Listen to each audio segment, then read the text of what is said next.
ಇಂದಿನ ತರಗತಿಯಲ್ಲಿ ನಾವೊಂದು ವಿಶೇಷವಾದ ವಿಷಯದ ಬಗ್ಗೆ ಮಾತಾಡಲಿಕ್ಕೆ ಡಿಸ್ಕಸ್ ಮಾಡಲಿಕ್ಕಿದ್ದೇವೆ. ಬಹುಶಃ ನನ್ನ ಪ್ರಕಾರ ಇದು ಪ್ರತಿಯೊಬ್ಬರಿಗೂ ಕೂಡ ತಿಳಿದಿರಲೇಬೇಕಾದಂತಹ ವಿಚಾರ. ಆಮೇ ಆಡಿಬಲ್ ಕೇಳಿಸ್ತಿದ್ಯಾ?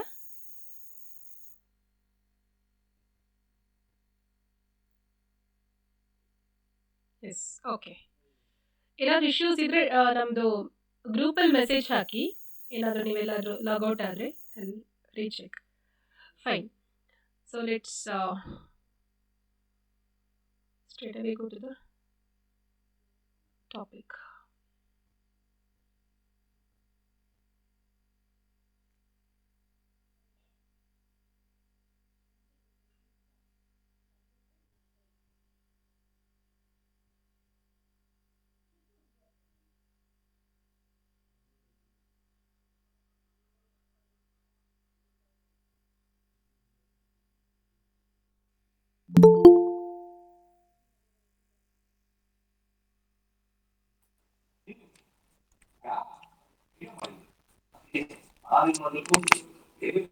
ಎಲ್ಲರೂ ಅನ್ಮ್ಯೂಟ್ ಮಾಡ್ಕೊಳ್ಳಿ. Okay.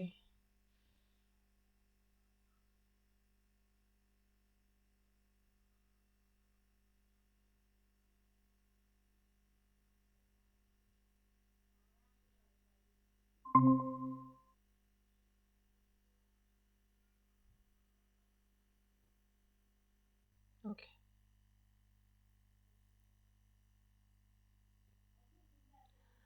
Is the PPT visible? ಯಾರಾದರೂ ಅನ್ಮ್ಯೂಟ್ ಮಾಡಿ ಹೇಳಿ. ಕಾಣಿಸ್ತಿದೆಯಾ?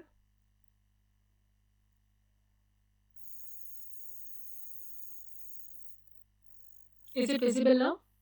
No ma'am. It's not visible. ಇಲ್ಲ ಮ್ಯಾಮ್, ಕಾಣಿಸ್ತಾ ಇಲ್ಲ.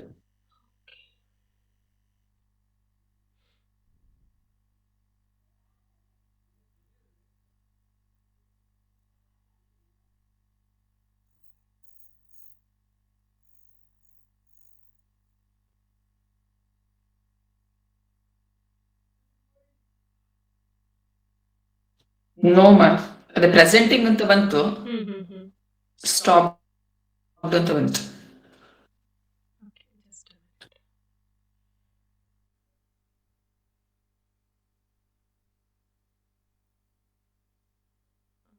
Try.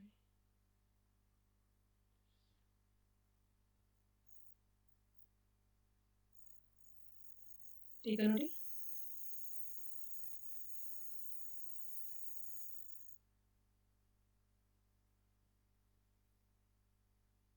ಈಗ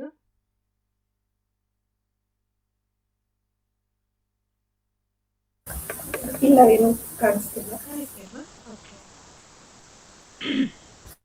okay, start the meeting. Technical issue ಇರ್ಬೋದು. ಒಂದೇ ನಿಮಿಷ, ನಾನು ಲಾಗೌಟ್ ಮಾಡ್ತೀನಿ. ಲಾಗಿನ್ ಆಗಿ ಮತ್ತೆ ಮೀಟಿಂಗ್ ಐಡಿಯಲ್ಲಿ ಲಾಗಿನ್ ಆಗಿ.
Just I'll try to share the PPT. Just a minute.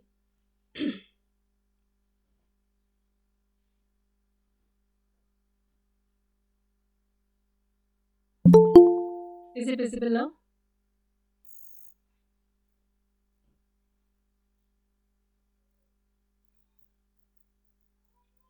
Yes, ma'am. Okay. Let me do it full screen. Slide change ಮಾಡ್ತಾ ಇದ್ದೇನೆ. ಈಗ ಕಾಣಿಸ್ತಿದೆಯಾ ನೋಡಿ? Important slide.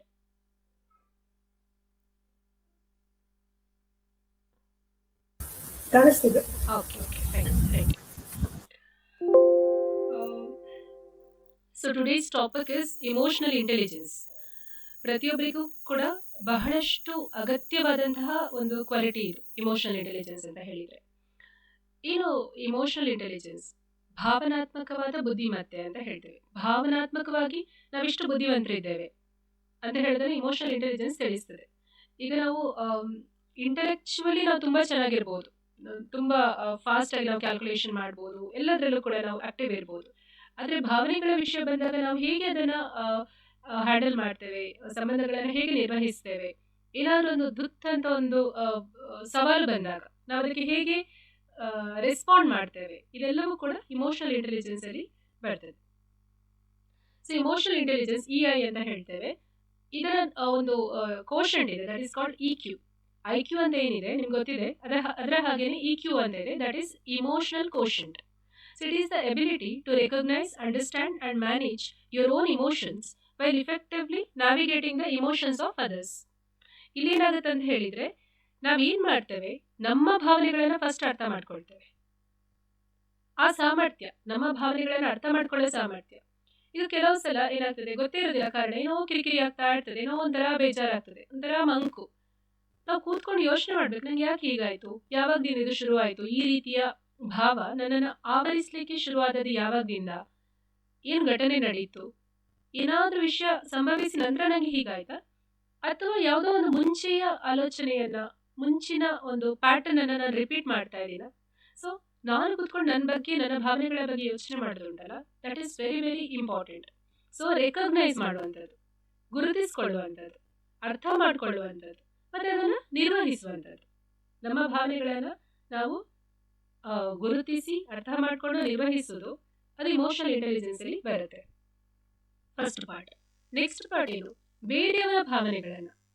ಈಗ ಬೇರೆಯವರು ನಮ್ಮ ಬಗ್ಗೆ ಏನಾದರೂ ಅಂದರೆ ಅಂದ್ಕೊಂಡಿರ್ಬೋದು, ಅಥವಾ ನಮಗೇನಾದರೂ ತೀರಾ ಬಿರುಸಾಗಿ ನಮ್ಮ ಹತ್ರ ಮಾತಾಡಿರ್ಬೋದು.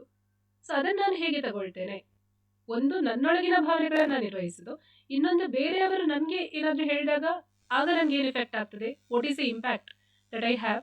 ಮತ್ತು ನಾನು ಇನ್ನೊಬ್ಬರ ಜೊತೆ ಮಾತಾಡುವಾಗ ನಾನು ಹೇಗೆ ಮಾತಾಡ್ತೇನೆ, ನಾನು ಅವರ ಭಾವನೆಗಳನ್ನು ಅರ್ಥ ಮಾಡ್ಕೊಳ್ತೇನೆ ಅಥವಾ ತೀರಾ ಸಿಡುಕಾಗಿ ಮಾತಾಡ್ತೇನೆ. ಸೊ ಇದು ಸೆಲ್ಫ್, ನಮ್ಮ ಬಗ್ಗೆ ಮತ್ತು ಇತರರ ಬಗ್ಗೆ ಎಲ್ಲ ರೀತಿಯ ಭಾವನೆಗಳನ್ನು ನಿರ್ವಹಿಸೋದು ಇಮೋಷನಲ್ ಇಂಟೆಲಿಜೆನ್ಸ್ ಅಲ್ಲಿ ಬರುತ್ತೆ.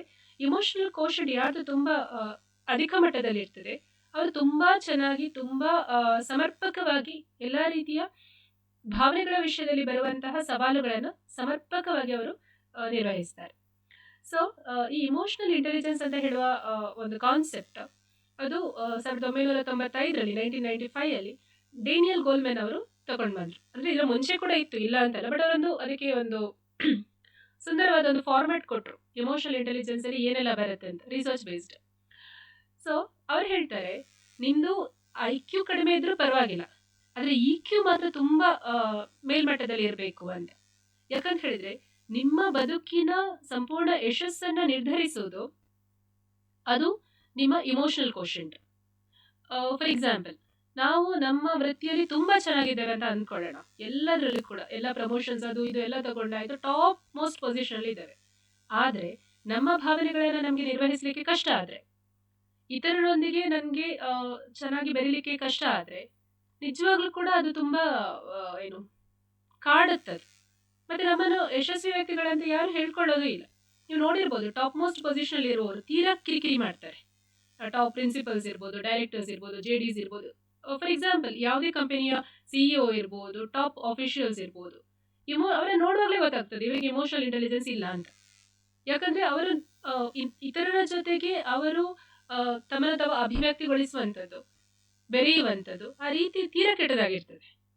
ಸೊ ಅದಕ್ಕೋಸ್ಕರ ನಾವಿದನ್ನು ತಿಳ್ಕೋಬೇಕು.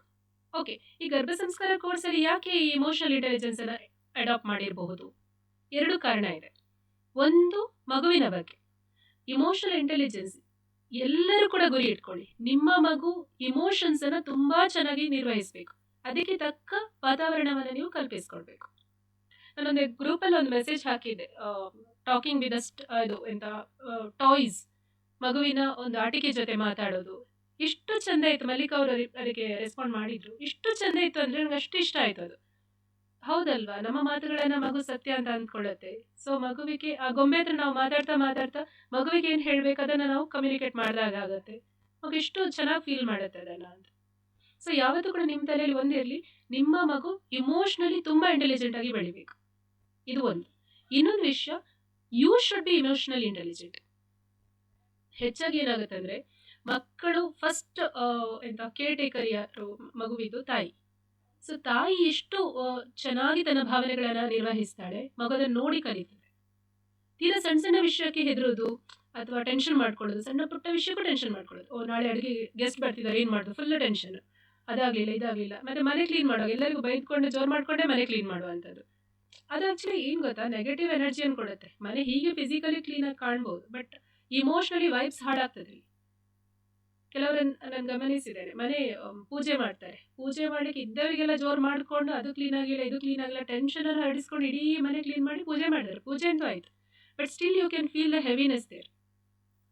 ಓಕೆ, ಸೊ ತಾಯಿಯಾದವಳು ತನ್ನ ಭಾವನೆಗಳನ್ನು ಸಮರ್ಪಕವಾಗಿ ನಿಭಾಯಿಸುವುದನ್ನು ಕಲಿಬೇಕು.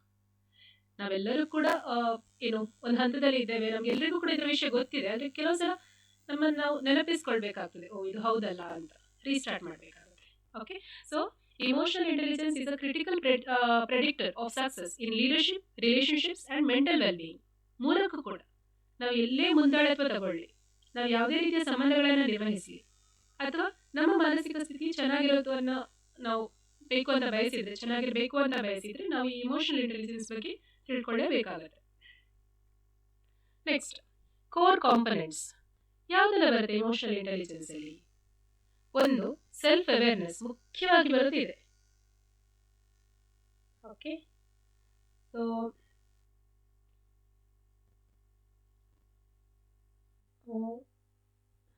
ಒಂದು ನಿಮಿಷ. ಮಧುಶ್ರೀ ಅವರು ನೀವು ಜಾಯ್ನ್ ಆದ್ರಾ? ಮಧುಶ್ರೀ ಅವರು ಇದ್ದೀರಾ?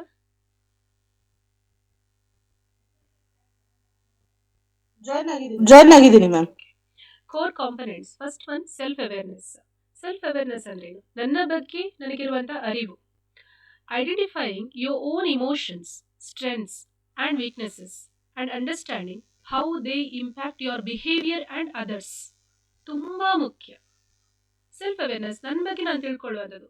99% ಜನರಿಗೆ ಸೆಲ್ಫ್ ಅವೇರ್ನೆಸ್ ಇರೋದಿಲ್ಲ. ನಾನು ಇದನ್ನು ತುಂಬ ಇದರಲ್ಲಿ ಟ್ರೈನಿಂಗಲ್ಲೆಲ್ಲ ನಾನು ಎಕ್ಸ್ಪೀರಿಯನ್ಸ್ ಮಾಡಿದ್ದೇನೆ. ವಿದ್ಯಾರ್ಥಿಗಳಿಗೆ ಕೆಲವೆಲ್ಲ ಪರ್ಸನಾಲಿಟಿ ಡೆವಲಪ್ಮೆಂಟ್ ವರ್ಕ್ಶಾಪ್ ಮಾಡುವಾಗೆಲ್ಲ ನಿಮ್ಮ ಬಗ್ಗೆ ಬರೀರಿ ಅಂತ ಹೇಳಿದ್ರು. ನಿಮ್ಮದು 10 ಪ್ಲಸ್ ಪಾಯಿಂಟ್ಸ್ 10 ಮೈನಸ್ ಪಾಯಿಂಟ್ಸ್ ಬರೀರಿ. ಬೇರೆಯವ್ರ ಬಗ್ಗೆ ಫಸ್ಟ್ ಬರೀಲಿಕ್ಕೆ ಕೊಡ್ತೇನೆ, ಅದನ್ನು ಫಾಸ್ಟ್ ಬರೀತಾರೆ. ಅವ್ರ ಬಗ್ಗೆ ಬರೀರಿ ಅಂತ ಹೇಳಿದರೆ ತಡವರಿ ಸರ್, ಒಂದು 2 ಪಾಯಿಂಟ್ ಬರೆದು ಕೂತ್ಕೊಳ್ತಾರೆ. ಎಷ್ಟೋ ಜನಕ್ಕೆ ನನಗೇನು ಇಷ್ಟ ಅಂತ ಹೇಳಿ ಗೊತ್ತಿರೋದಿಲ್ಲ. ನನಗೆ ಯಾವಾಗ ಕಸಿವಿಸಿ ಆಗ್ತದೆ, ನನಗೆ ಯಾವ್ದು ಇರಿಟೇಟ್ ಆಗ್ತದೆ ಗೊತ್ತಾಗಲ್ಲ ಅವರಿಗೆ. ಓಕೆ, ಸೊ ಅದು ಯಾಕೆ ಗೊತ್ತಾಗಲ್ಲ ಅಂದರೆ ನಾವು ಅದಕ್ಕೆ ಸಮಯ ಕೊಟ್ಟಿರೋದಿಲ್ಲ. ಕೆಲವು ಸಲ ಬಾಲ್ಯದಲ್ಲಿ ಅಪ್ಪ ಅಮ್ಮ ಅಥವಾ ಫ್ಯಾಮಿಲಿ ಮಗುಗೆ ಏನಿಷ್ಟ ಅವರೇ ನಿರ್ಧರಿಸ್ತಾರೆ. ಅಂದರೆ ಕಂಪ್ಲೀಟ್ ಆಗಿ ಅವ್ರು ಹೇಳಿದಾಗೆ ಮಗು ನಡಿಬೇಕು. ಸಣ್ಣ ಪುಟ್ಟ ವಿಷಯಗಳನ್ನು ಕೂಡ ಮಗುವಿನ ಸ್ವಾತಂತ್ರ್ಯಕ್ಕೆ ಬಿಟ್ಟು ಕೊಡೋದಿಲ್ಲ ಅವರು. ಹಾಗಿದ್ದಾಗ ಕೂಡ ಐಡೆಂಟಿಫೈ ಮಾಡೋದು ಕಷ್ಟ ಆಗುತ್ತೆ. ಈಗ ನಿನ್ನೆ ನನಗೊಂದು ಕೇಸ್ ಬಂದಿತ್ತು, ಇಲ್ಲಿಂದ ಅದು ಇಲ್ಲಿ ಹುಬ್ಳಿಯಿಂದ ಒಂದು ಕೌನ್ಸಿಲಿಂಗ್ ಕೇಸ್ ಇತ್ತು. He is doing well in the job, government ಜಾಬಲ್ಲಿ ಇದ್ದಾರೆ, ಎಲ್ಲ ಓಕೆ. ಬಟ್ ಅವರಿಗೆ ಡಿಸಿಷನ್ಸ್ ಯಾವುದು ತಗೊಳ್ಳಿಕ್ಕೂ ಭಯ. ಯಾಕಂತ ಹೇಳಿದ್ರೆ ಅವರ ಚೈಲ್ಡ್ಹುಡ್ಡಲ್ಲಿ ಅವರಿಗೆ ಯಾವುದು ಡಿಸಿಷನ್ ತಗೊಳ್ಳಿಕ್ಕೆ ಬಿಡಲೇ ಇಲ್ಲ. ಅವರ ಪೇರೆಂಟ್ಸ್ ಅಷ್ಟು ಮುದ್ದಿಂದ, ಒಬ್ಬನೇ ಮಗ ಅಂತ ಹೇಳಿ ಅಷ್ಟು ಮುದ್ದಿಂದ ಸಾಕಿದ್ರು. ಇವನ್ ಸೈಕಲ್ ಹೊಡೆಯಲಿಕ್ಕೂ ಅವ್ರು ಕಲ್ತದ್ದು ಹೈಸ್ಕೂಲೆಲ್ಲ ದಾಟಿದ ಮೇಲೆ ಅಂತ ಹೇಳಿದ್ರು. ಅಪ್ಪ ಅಮ್ಮನಿಗೆ ಗೊತ್ತಿಲ್ಲದಾಗೆ ಬೀಳ್ತೀಯಾ, ಇವತ್ತು ಕೂಡ ನನ್ನ ಡ್ರೆಸ್ ನನ್ನ ಅಮ್ಮನೇ ಸೆಲೆಕ್ಟ್ ಮಾಡೋದು ಅಂತ ಹೇಳಿದ್ರು. ಇಷ್ಟರ ಮಟ್ಟಿಗೆ ಇದೆಲ್ಲ ಕಷ್ಟ ನೋಡಿ. ಬೀಯಿಂಗ್ ಪೇರೆಂಟ್ಸ್ ನಾವು ಇದನ್ನೆಲ್ಲ ಅರ್ಥ ಮಾಡ್ಕೋಬೇಕು, ಮಗುವಿಗೆ ಇಂಡಿಪೆಂಡೆನ್ಸ್ ಬೆಳೆಸೋದು ಎಷ್ಟು ಮುಖ್ಯ ಅಂತ. ಈ ಥರ ಮಕ್ಕಳು ಇದ್ದಾಗ ಕೂಡ ಅವರಿಗೆ ಸೆಲ್ಫ್ ಅವೇರ್ನೆಸ್ ಇರೋದಿಲ್ಲ. ಸೊ ನಾವೇನು ಮಾಡಬೇಕು ಇದಕ್ಕೆ? ಜರ್ನಲಿಂಗ್ ಹೆಲ್ಪ್ ಮಾಡುತ್ತೆ. ನಿಮ್ಗೆ ಎಲ್ರಿಗೂ ಅದು ಅಭ್ಯಾಸ ಇದೆ ಅಂತ ಅಂದ್ಕೊಳ್ತೇನೆ. ಬುಕ್ ಮತ್ತು ಪೆನ್ ಹಿಡ್ಕೊಂಡು ನಿಮ್ಮ ಬಗ್ಗೆ ನೀವು ಬರೀರಿ. ನಿಮ್ಗೆ ಏನು ಫೀಲ್ ಆಗುತ್ತೆ, ತುಂಬ ಬೇಜಾರಾದಾಗಲೂ ಆಗ್ಬೋದು, ತುಂಬ ಖುಷಿ ಆದಾಗಲೂ ಆಗ್ಬೋದು, ಏನೇ ಸುಮ್ಮನೆ ಬರಿತಾ ಹೋಗಿ ಏನೆಲ್ಲ ಥಾಟ್ಸ್. ಆ್ಯಕ್ಚುಲಿ ಇದು ಡಂಪ್ ಮಾಡಲಿಕ್ಕೂ ಆಗುತ್ತೆ. ಬ್ರೈನಲ್ಲಿ ತುಂಬ ವಿಷಯಗಳು ನಡೀತಾ ಇದ್ರೆ ಅದನ್ನು ಡಂಪ್ ಮಾಡಿ ಮೈಂಡ್ ಕ್ಲಿಯರ್ ಆಗುತ್ತೆ, ಕ್ಲಟರ್ ಕಡಿಮೆ ಆಗುತ್ತೆ, ಹಾಗೂ ಆಗ್ತದೆ. ಅಥವಾ ನನಗೆ ಇವತ್ತು ಒಬ್ರೇನೋ ಮಾತಂದ್ರು, ನಂಗೆ ಬೇಜಾರಾಯಿತು. ನಂಗೆ ಯಾಕೆ ಬೇಜಾರಾಯಿತು? Is it because of that person told? ಆ ವ್ಯಕ್ತಿ ನನಗೆ ತುಂಬ ಇಷ್ಟ ಇದ್ರು, ಸೊ ಅವರು ಈ ಥರ ಹೇಳಿದ್ರು ಅಂತ ಬೇಜಾರಾಯ್ತಾ? ಅಥವಾ ಹಳೆಯ ಪ್ಯಾಟರ್ನಲ್ಲೇ ನಾನು ಬದುಕ್ತಾ ಇದ್ದೇನೆ. ಮುಂಚೆ ಯಾರೋ ಹೇಳಿದ್ರು, ನನಗೆ ಆ ರಿಜೆಕ್ಷನ್ ಫೀಲ್ ನನಗೆ ತುಂಬ ನೋವು ಕೊಡ್ತಿದ್ಯಾ? ರಿಜೆಕ್ಷನ್ ಫೀಲ್ ಯಾಕೆ ನನಗೆ ನೋವು ಕೊಡ್ತಾ ಇದೆ? ಸೊ ನಾನೇನು ಮಾಡ್ಬೇಕು ಅದಕ್ಕೆ? ಎಲ್ಲಿಂದ ಬರ್ತಾ ಉಂಟು ಈ ಪೇನ್? ಎಲ್ಲಿಂದ ಶುರುವಾಯಿತು? So identifying the things of your core is very very important. So ನನ್ನ ಬಗ್ಗೆ ನಾನು ತಿಳ್ಕೊಳ್ಳುವಂಥದ್ದು. ಇದರಲ್ಲಿ ನನ್ನ ಸ್ಟ್ರೆಂತ್ ಏನು, ನನ್ನ ವೀಕ್ನೆಸ್ ಏನು, ಓಕೆ, ನಾನು ನಿಜವಾಗ್ಲೂ ಹೇಗೆ ಬಿಹೇವ್ ಮಾಡ್ತೀನಿ. ಸಪೋಸ್ ಈಗ ನಾನು ಯಾರ ಮೇಲೆ ಈಗ ಮಕ್ಕಳ ಮೇಲೆ ಹೆಚ್ಚಾಗಿ ಆಗುತ್ತೆ, ಕೂಗಾಡಿ ಬಿಡ್ತೇವೆ. ಮಕ್ಕಳ ಮೇಲೆ ಕೂಗಾಡಿ ಬಿಟ್ಟ ನಂತರ ನಮಗೆ ಬೇಜಾರಾಗಲಿಕ್ಕೆ ಶುರು ಆಗ್ತದೆ, ನಾನು ಯಾಕೆ ಕೂಗಾಡಿದೆ ಅಂತ. ಆಗ ಕೂತ್ಕೊಂಡು ನಾವು ಅನಲೈಸ್ ಮಾಡಬೇಕು, what exactly made me to trigger. ಏನಾಯಿತು, ಏನು ಟ್ರಿಗರಿಂಗ್ ಪಾಯಿಂಟ್. ನಾವು ಹಿಂದೆ ಇನ್ನರ್ ಚೈಲ್ಡ್ ಹೀಲಿಂಗ್ ಕೂಡ ಅದರ ಬಗ್ಗೆ ಕೂಡ ಕ್ಲಾಸ್ ತಗೊಂಡಿದ್ದು. Again you have to go back, do ಎಂತ self healing and come back. Repairing ತುಂಬ ಇಂಪಾರ್ಟೆಂಟ್ ಆಯಿತಾ. ಪ್ರತಿ ತಾಯಿಗೆ ಇದು ಇರಲೇಬೇಕು. ರಿಪೇರ್ ಅಂದರೆ ಏನು? ಒಂದ್ಸಲ ತಪ್ಪಾಯ್ತಾ ಅದನ್ನು ಸರಿ ಮಾಡಬೇಕು. ಈಗ ಮಗುಗೆ ಜೋರಾಗಿ ಬೈದು ಬಿಟ್ರಿ, ಮಗು ತುಂಬ ಅಪ್ಸೆಟಾಗಿ ಕೂತ್ಕೊಳ್ತು. ಓಕೆ, ಅರ್ಧ ಗಂಟೆ ಬಿಟ್ಟ ನಂತರ ನಿಮಗೆ ಅನಿಸಿತು ನಾನು ಹೇಳಬಾರ್ದಿತ್ತು ಅಂತ. ಮತ್ತೆ ಬಂದು ನೀವು ಅದನ್ನು ರಿಪೇರ್ ಮಾಡಬೇಕು. ಮಗುವನ್ನು ಸಮಾಧಾನವಾಗಿ ಮಾತಾಡಿಸಿ, ನನಗೆ ಹೇಳಬಾರ್ದಿತ್ತು ಮಗ, ನಾನು ಯಾವುದೋ ಟೆನ್ಷನಲ್ಲಿದ್ದೆ, ನಾನು ಇನ್ನು ಇದನ್ನು ರಿಪೀಟ್ ಮಾಡೋದಿಲ್ಲ, ಸಾರಿ. ಮಗು ಕಲ್ತ್ಕೊಳ್ತದೆ. ಇಲ್ಲ ಅಂತ ಹೇಳಿದರೆ ಏನಾಗ್ತದೆ, ದೊಡ್ಡವರು ಸಾರಿ ಕೇಳೋ ಅವಶ್ಯಕತೆ ಇಲ್ಲ, ಇದು ಮಗುವಲ್ಲಿ ರಿಜಿಸ್ಟರ್ ಆಗಿಬಿಡ್ತದೆ. ಅದು ತುಂಬ ಡೇಂಜರಸ್ ಅದು. ಓಕೆ, ಸೊ ಸೆಲ್ಫ್ ಅವೇರ್ನೆಸ್, ನಮ್ಮ ಬಗ್ಗೆ ನಾವು ತಿಳ್ಕೊಳ್ಳುವಂಥದ್ದು ಮತ್ತು ಅದನ್ನು ಫಾಲೋ ಅಪ್ ಮಾಡುವಂಥದ್ದು. Self regulation, controlling impulsive feelings.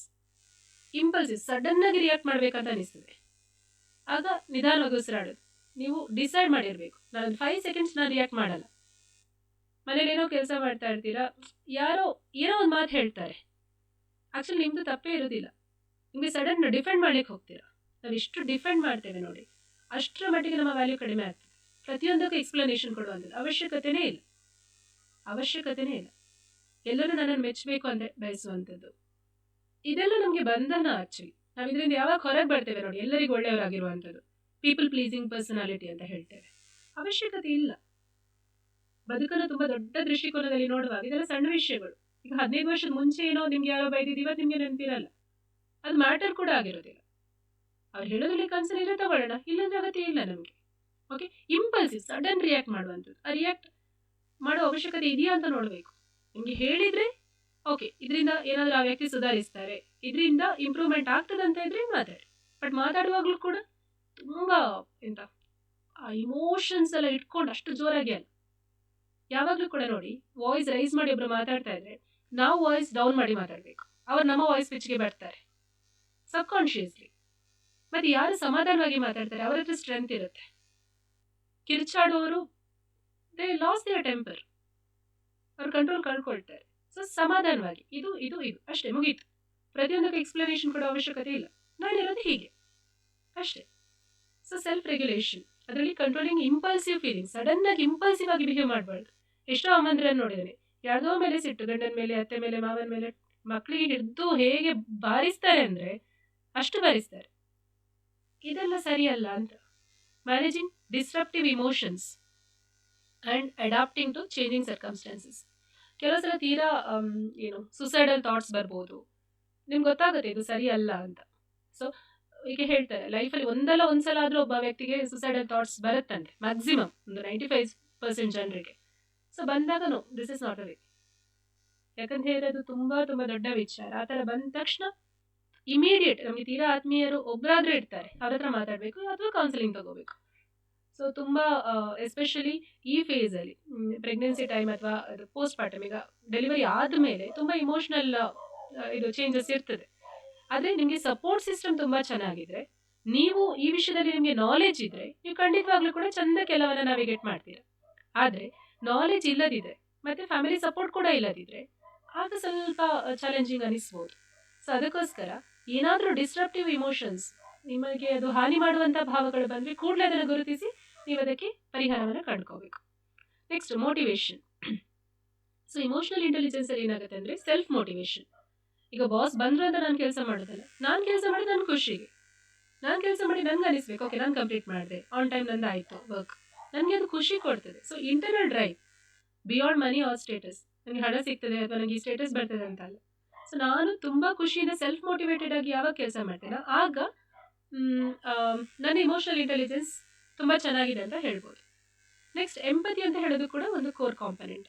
ಏನು empathy? Empathy is not sympathy. Sympathy ಅಂದರೆ ಇನ್ನೊಬ್ಬರ ನೋಡಿ ಅಯ್ಯೋ ಪಾಪ ಅನಿಸೋದು. ಎಂಪತಿ ಅಂತ ಹೇಳಿದರೆ ನಾವು ಅವರ ಜಾಗದಲ್ಲಿ ನಿಂತ್ಕೊಂಡು ಫೀಲ್ ಮಾಡೋದು. The ability to understand and share the feelings of others. ಈಗ ಫಾರ್ ಎಕ್ಸಾಂಪಲ್ ಒಂದು ಎಕ್ಸಾಂಪಲ್, ನಮ್ಮ ಗರ್ಭ ಸಂಸ್ಕಾರ ಕೋರ್ಸಲ್ಲಿ ಒಂದು ಸೋಷಿಯಲ್ ವರ್ಕ್ ಮಾಡಬೇಕು ಅಂತ ಹೇಳಿದ್ದೆ ನಾನು. ಸೊ ಮಧುಶ್ರೀ ಅವರು ಹೇಳಿದರು ಏನು ಅಂತ ಹೇಳಿದರೆ, ಸೊ ವಾಟ್ ಎವರ್ ಅವ್ರೇನು ಮಾಡ್ತಾ ಇದ್ದಾರೆ ಅದನ್ನು ಹೇಳಿದರು. ಸೊ ಯಾಕೆ ಅವರಿಗೆ ಅದು ಮಾಡಬೇಕು ಅಂತ ಅನಿಸಿತ್ತು ಅಂತ ಹೇಳಿದರೆ, she could feel the pain of another woman. So ಒಬ್ಬ ಮಹಿಳೆ ತುಂಬ ಕಷ್ಟದಲ್ಲಿದ್ದಾರೆ ಅಂತ ಹೇಳುವಾಗ ನಮಗೆ ಅವ್ರ ಪ್ಲೇಸಲ್ಲಿ ನಿಂತು ಫೀಲ್ ಮಾಡಲಿಕ್ಕೆ ಸಾಧ್ಯ ಆಗ್ತದೆ ಅಂತ ಹೇಳುವಾಗ ಅವರಿಗೆ ನಾವು ಹೆಲ್ಪ್ ಮಾಡಲಿಕ್ಕೆ ಸಾಧ್ಯ ಆಗ್ತದೆ. ಸೊ ಇನ್ನೊಬ್ಬರ ಭಾವನೆಗಳನ್ನು ನಾವು ಅರ್ಥ ಮಾಡಿಕೊಂಡಾಗ ನಾವು ಸುಮ್ಮನೆ ಇನ್ನೊಬ್ಬರಿಗೆ ಹರ್ಟ್ ಮಾಡಲಿಕ್ಕೆ ಹೋಗೋದಿಲ್ಲ. ಓಕೆ, ಸೊ ಇದು ತುಂಬ ಮುಖ್ಯ ಎಂಪತಿ. ಈಗ ಯಾರೋ ಒಬ್ಬರು, ಈಗ ಫಾರ್ ಎಕ್ಸಾಂಪಲ್ ಒಂದು ಸಾಮಾನ್ಯ ಉದಾಹರಣೆ ಕೊಡ್ತೇನೆ. ಈಗ ಮದುವೆಯಾಗಿ ಹೊಸ ಮನೆಗೆ ಹೋಗಿರ್ತಾರೆ ಒಬ್ರು ಅಂತ ಅಂದ್ಕೊಳ್ಳಿ, ಸೊಸೆ.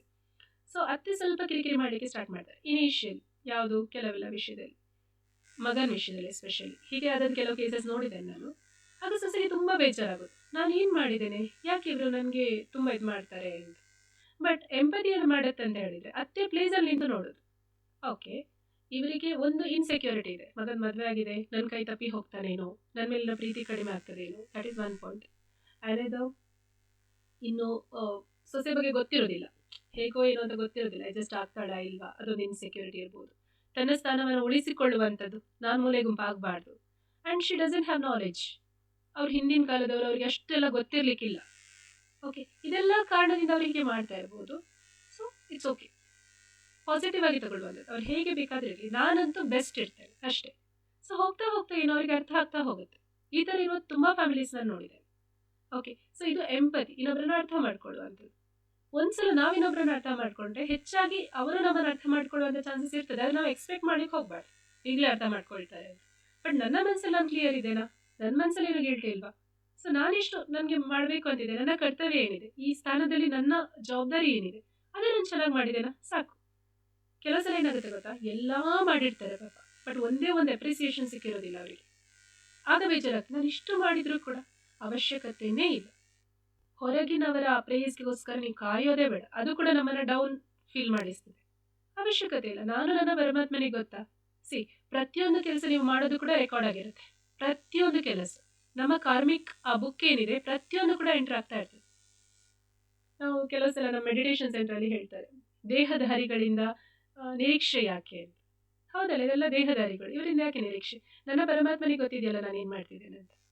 So when you have such thoughts, ಆಗ ಸುಲಭ ಆಗುತ್ತೆ ಅಂತ ಈ empathy.